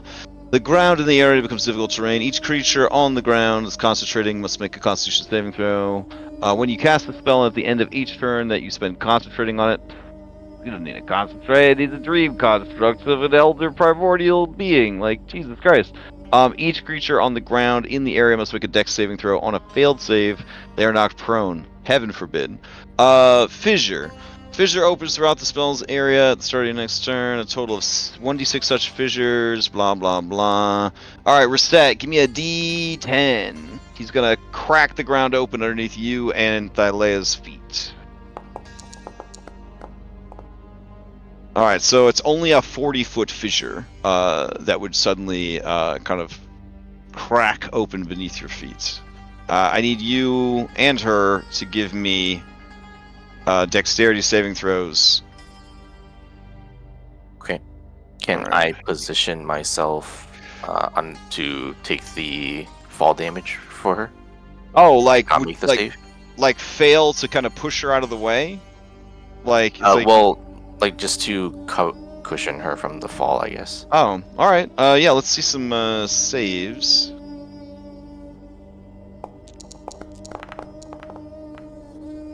Alright, so she flubs it, cause, you know, she got shitty stats because she's so worthless. She's got +0 to everything. You with a 24? 28 since it's 20 a spell, right? Okay, with a 28, you would make the save. So she would start to fall. If you have a reaction, you can use your reaction to try and catch her. Yes, I will. Okay. Just grab- So yeah. give me an athletics check. Okay.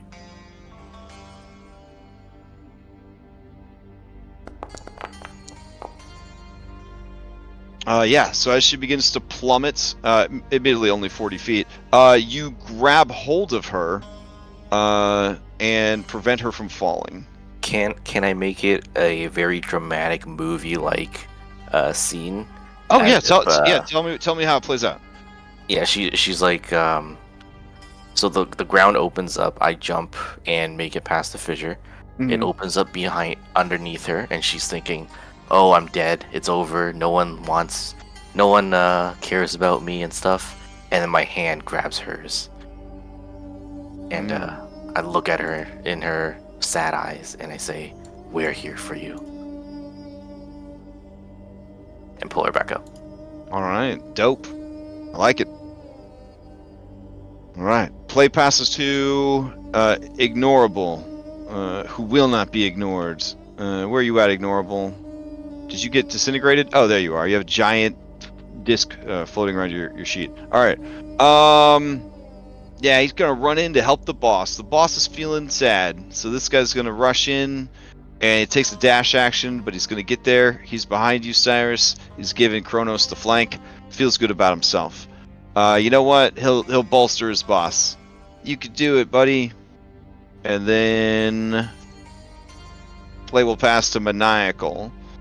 All right. Let's see. Anna's up in the air, but this lady isn't. So this guy's gonna run towards Lutheria. I guess I'll just roll because he could still knock her down. Here we go. Boop, boop, boop.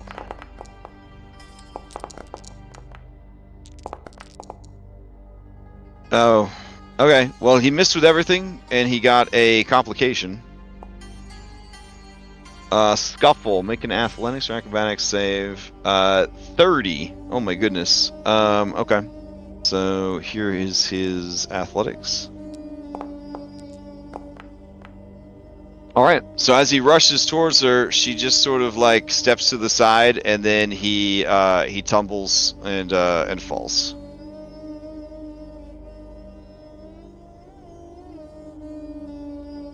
Alright. She will use her Paragon action to summon back her Sphere of Annihilation.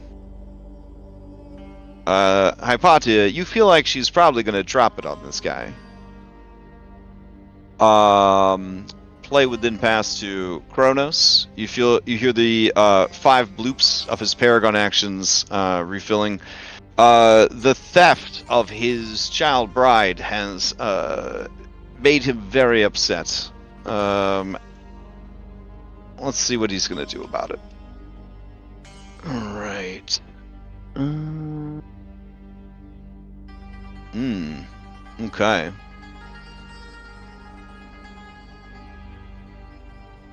Hmm.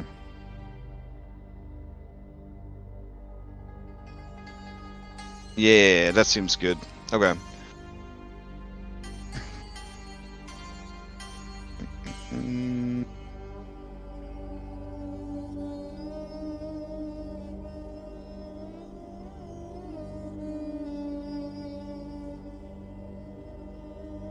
So he is going to let out a deafening roar of anger, and you feel as he does so that his rage and his anger is rending time itself.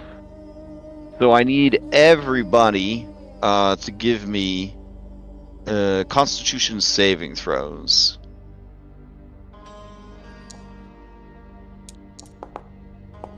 I'm gonna use DM inspiration on mine. All right, Phil, your boon.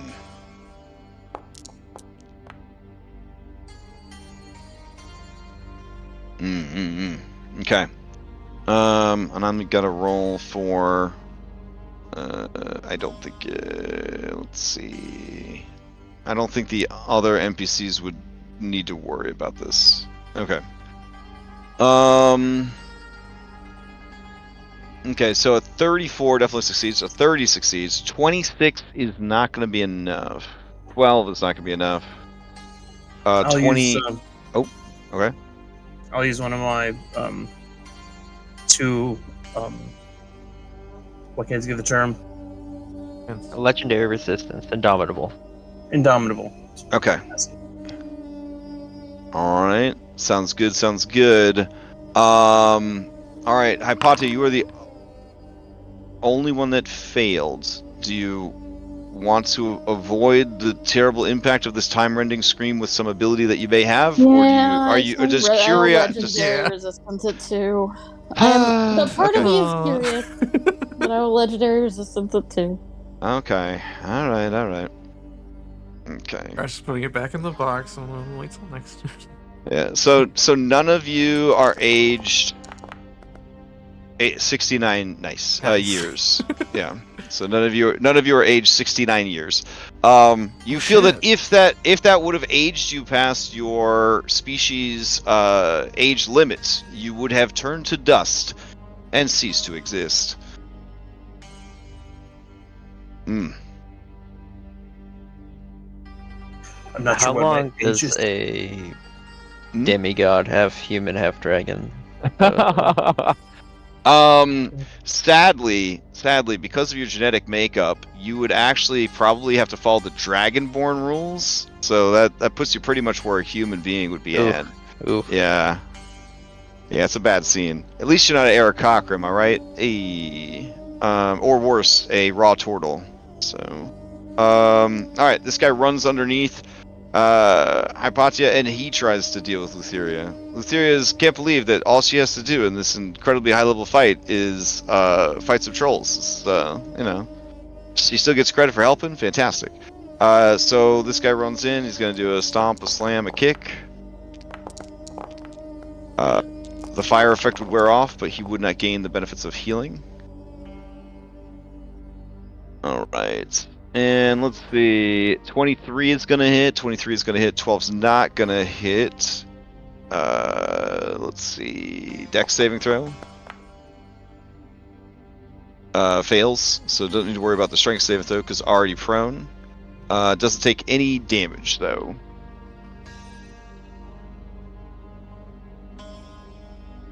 Does have the indignity of being knocked prone again. Alright. As play is getting ready to pass to Phil. Let's see. Remember, Phil, your attacks are at advantage against him.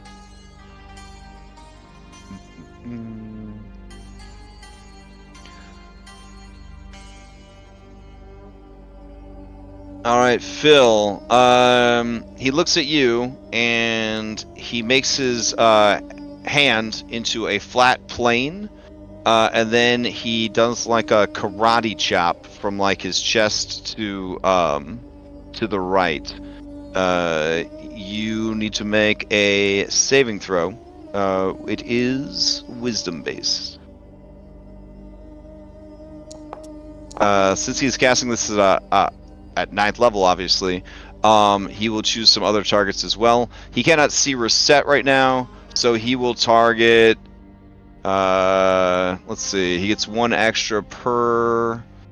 So 6, 7, 8, 9. He can do 5 people. So he will do Hypatia, Anastasia. Wait. Let me see if you might be too far away. I am exactly 120 feet away.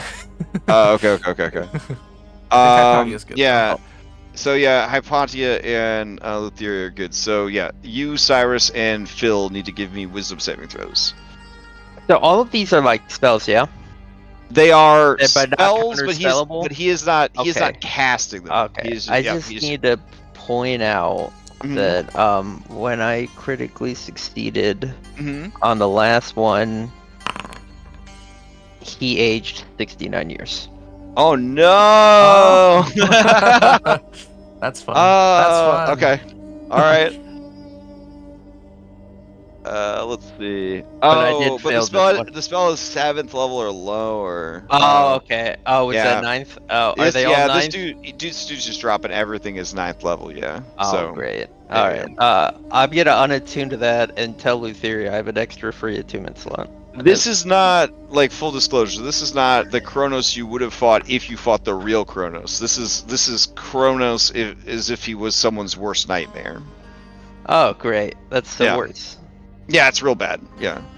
All right. So those of you who did not make this save are shunted through time. Let's see. All of you, I guess, just disappear. All right.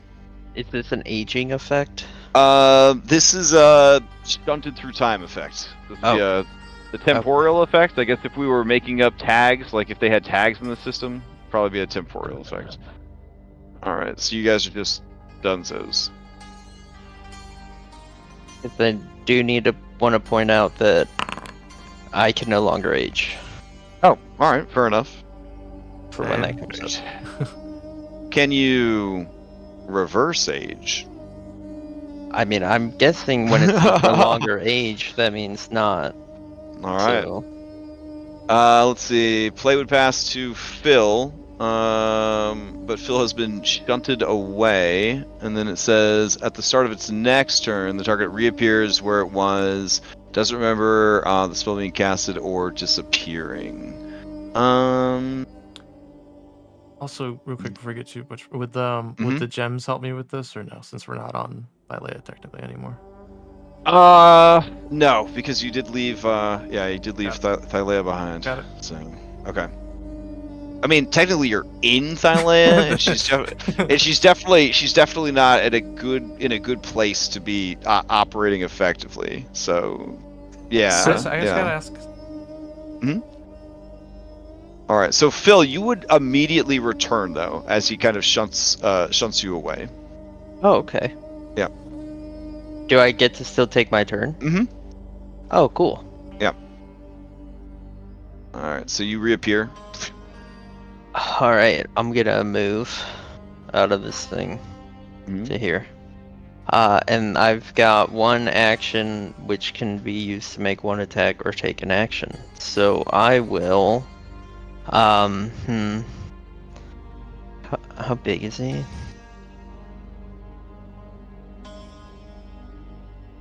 Would he be able to be grappled by a huge creature? Let's see.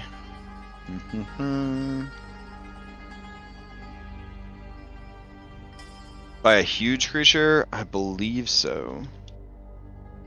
Because he is... A huge is 3x3, and he is 8x8. I feel like he would not then. He's too big. Yeah. Alright, well... I'm Greek-ish, and I'm angry. And it's been declared that angry Greeks cause earthquakes, so I'm gonna start stomping the ground right beneath him. Oh, very nice. All right.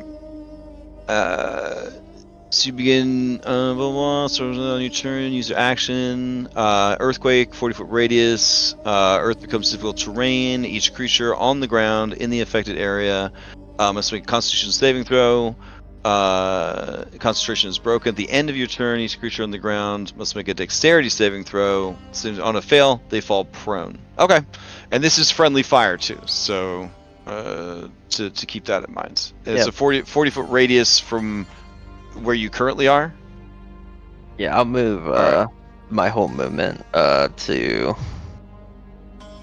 right here. Alright, sounds good.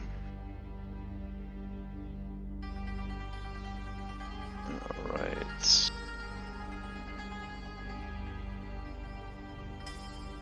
Go ahead I'm and throw... hoping to just put him in a hole. Throw this thing down on the... There we go. Okay. Let's see. Play within pass to Anastasia. As your turn ends, 40 feet of fill. I think does that keep Cyrus out of it? Yeah, Cyrus is 45 feet. All right. I'm not there though. Oh, you're not there? Where's your mini go? I'm teleported. Where's your teleport? I'm out of time. right Oh, now. you're out of time. Okay. I'm just okay. Yeah, I still saw your mini, but that's good. So at the end of my turn, they need to make the save. All right. So here's his dex save. His dex save is pretty bad. All right. Let's see. He would fall prone. All right. Not wanting to stay prone, he will waste a Paragon for movement and use that movement to stand up. Anna, it's you. Okay. So I lose my turn. No, you would reappear on your turn. Okay. Yep.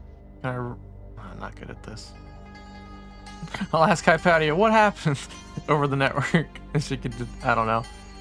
Yeah, you're not sure how long you've been gone. Yeah. All you know is you were just kind of like, to the best of your recollection, there was some kind of like cobblestone street corner, and there was like a single lamppost, and all around you was just oblivion. Oh, That's all you remember end of about. time? Okay. Yeah. That's a Yeah. good Mhm. reference. Got it. Okay. Mm-hmm. Gee. Need to go on that adventure. Anyway, see that my friend Etheria has been knocked down and these trolls are bothering her.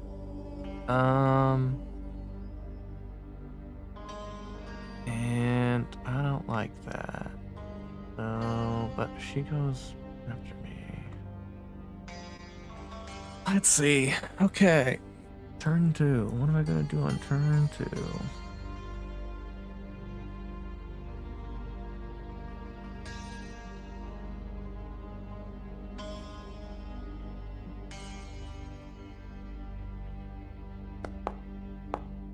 Let's see.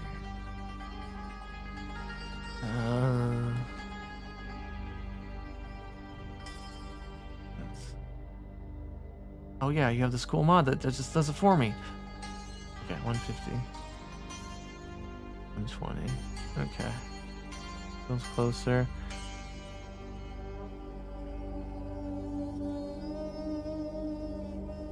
I think we need...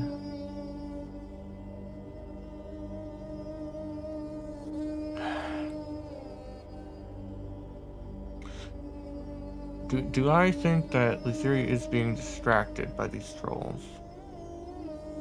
A bit, maybe Okay. a bit. Yeah.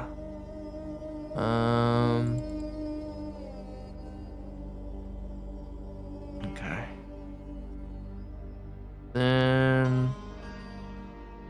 Then what I would like to do is I wanna blast them away from her, and then call out to her. We don't have much time. We have to get to her quickly. Ignore those. Then I'll blast them. Okay. Yeah, Cyrus, you know what I'm trying to do. All right. So I'll throw out 2 blasts each for these trolls to kind of knock them over their butts away from her. And I forgot where it is. Oh my gosh, there we go. Okay. So here's for the first guys right next to me. So hold on, let me make sure that this is not showing the description anymore. Takes up a lot of space. All right. Oh, they're disadvantaged though. I mean, got a pretty good chance to hit. They don't roll a 1. All right. Here's the first 2 for the first guy.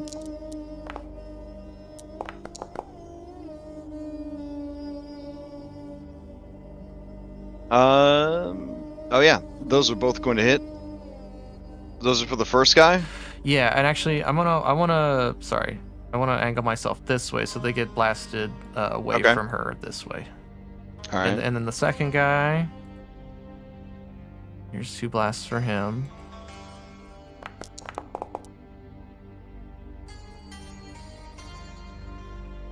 Both of those are going to hits. Okay, yeah, as they're flung away from her, I'll try and get her attention again, and quickly we have to move.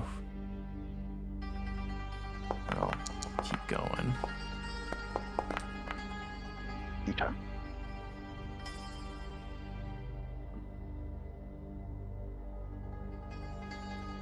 Okay. All right. And bonus action. Patty is good. All right, I think we're good. Okay. Play will pass to Hypatia. Okay. I am going to fly forward 60 feet and another 60 feet to there. That's all of my movement. Let's see. What am I gonna do? Can I see Phil from where I am, or is Kronos too big? I mean, you would see, like, Phil's on the ground, so you would see him between his legs. Yeah. Okay.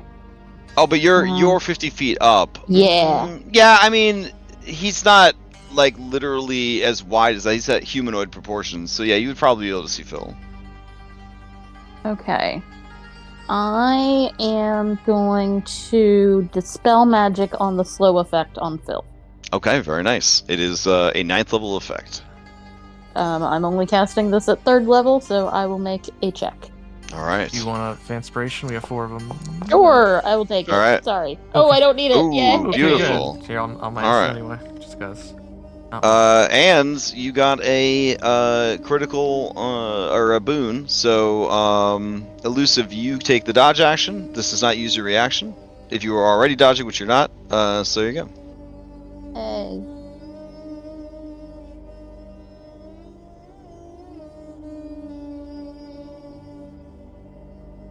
All right. Anything else from Hypatia? Nope, that is it.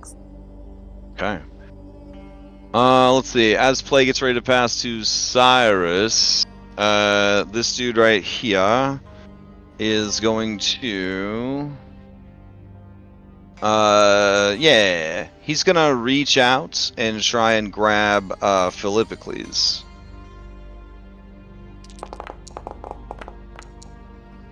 That is a 35 for 39, and you are grappled. Okay. All right. As he kind of grabs you and begins to squeeze, you watch, perhaps in horror, as his mouth begins to open and distend and sort of unhinge itself like a snake, and it just is this big yawning sort of black hole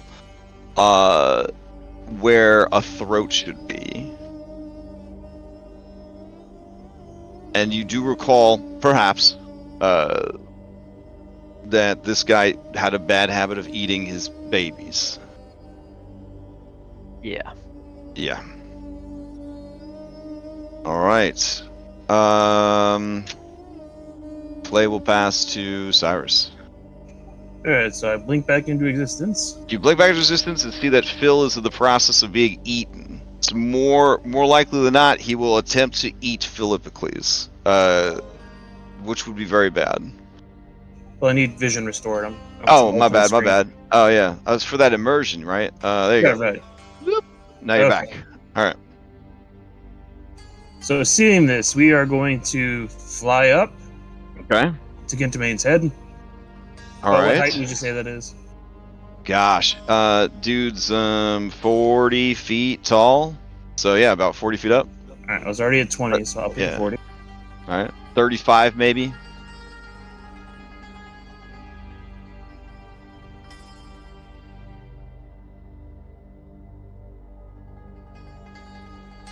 Alright, so at 40 feet, we'll go right up to his head, the back of his head, Hmm? and we'll say, "This is the hammer of Kentimane, consort of Thylea, and her eternal guardian. She will always be wanted, always be protected." And then lay the smack down the back of this guy's head. All right. As you mentioned Kentimane, he snarls at you right as you brain him upside the head. That miserable troll! That traitor!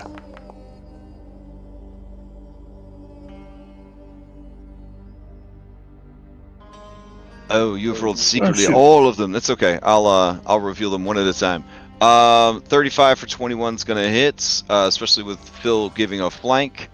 And then you got a 31 for 20, and a 27 for 19, and a 24 for 15. All right, him take all that damage. It's more about the combination of psychological with the physical. Oh yeah. I would say that bringing up Kentimane, beating him upside the head, and all that will delay him a bit. So rather than use his action to eat Phil, he will use his next Paragon action to try and grab you. Then he'll have to decide who to eat. Now kiss. Yeah. like the fans want. I mean, that's River Octopus right there. River Oh. Octopus had Necrus. Anything else from Cyrus? Sure. We're going to use our bonus action now that we've declared the hammer and used it for its intended Yeah. purpose.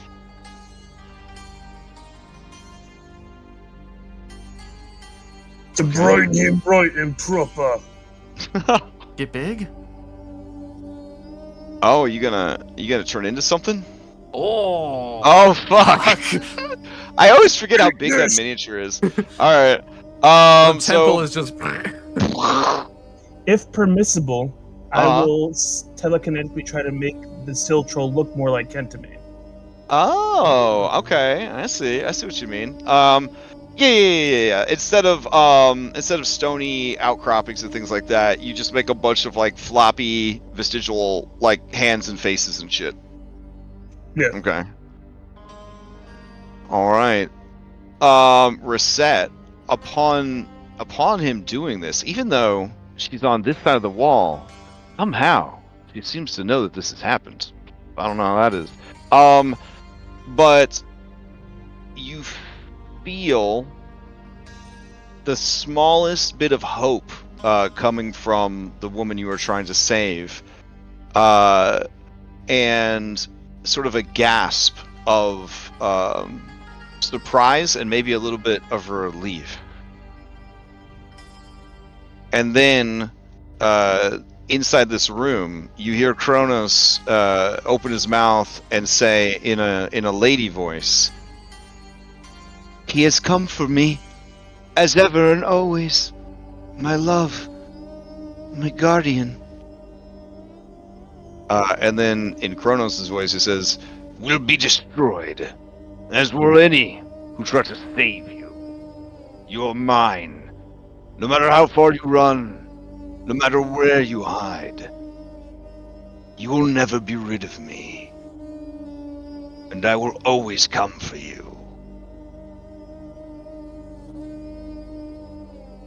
All right, Cyrus. Anything else? No, I think I played my part well. All right. Reset. You hear her breathing is fast and panicked. She is looking around, unsure of what to do. She clings to you despite her large size, frightened, and spends her action dodging. All right.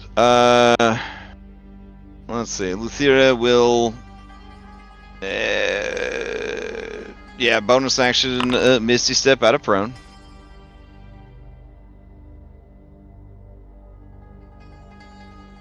And then item interaction, she will tuck away the Sphere of Annihilation. That's a special tool we'll use later. And then she will look up at Anastasia, and she will see her greatest creation doing battle against her grandfather. And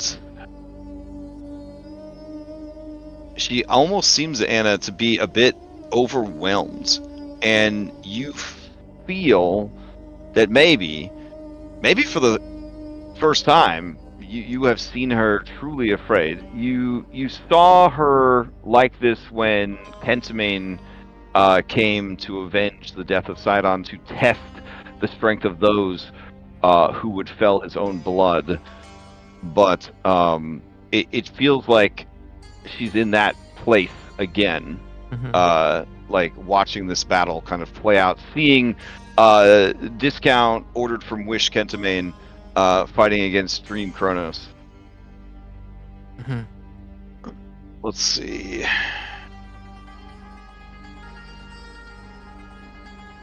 It's okay. It's alright to be afraid. She looks at you, and her human eyes scowl at you in disdain for such a foolish thing to say. But her third eye just sort of stares at you, and it does seem to have sort of this confusion about it, despite its alien nature. But we're always there for each other. We never leave each other behind. Alright, give me a deception or persuasion, depending on the angle that you're taking here. Persuasion. Okay.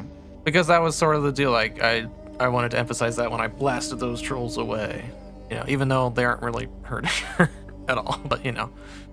So this is advantage, and I do have glibness going. So if it's... I've never really gotten used it. So when you make a charisma check, you can replace the number you roll with a 15. Oh, you will definitely want to do that. Yeah. So I guess that's kind of insurance. So the total would be 28. All right. All three of her eyes narrow in determination. She nods at you. She steps into the temple, into the palace, as it were. She looks at him, and you see her Titan's eye glow with a bright crimson light, and you see his Titan eye glow with a bright crimson light, and he must make a Wisdom saving throw.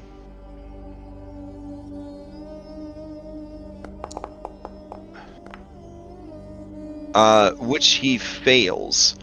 Rather than be thrown into the depths of, than be consumed by feral madness, he will use Paragon defense to strip it away, taking a sizable chunk of damage in the process.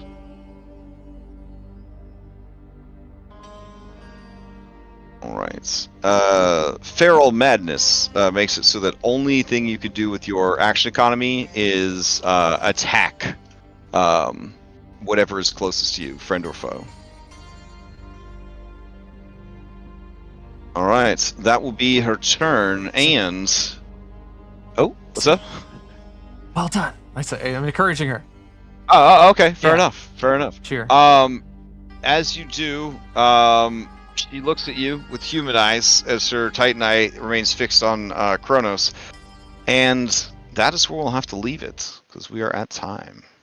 Good place. Oof. All right. And we'll move it to the next round. And let's see. I don't think I've Reset. blinked in like 3 hours. My head hurts. The reset starting the rounds. Lucy 1 Paragon. The true end game, psychological warfare. Kronos has 2 Paragons left. All right.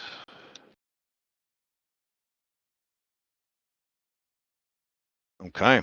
Let me put on some of the music here. There we go. All right. Well, based on where you are at and the decisions that you made, I don't know what future decisions you have to make, but I'll be transparent with you. More than likely, next session will be the last session of the campaign. Or not, but it very much could be the last session of the campaign. I really feel that it's kind of in your, the ball's in your court on that one. So yeah.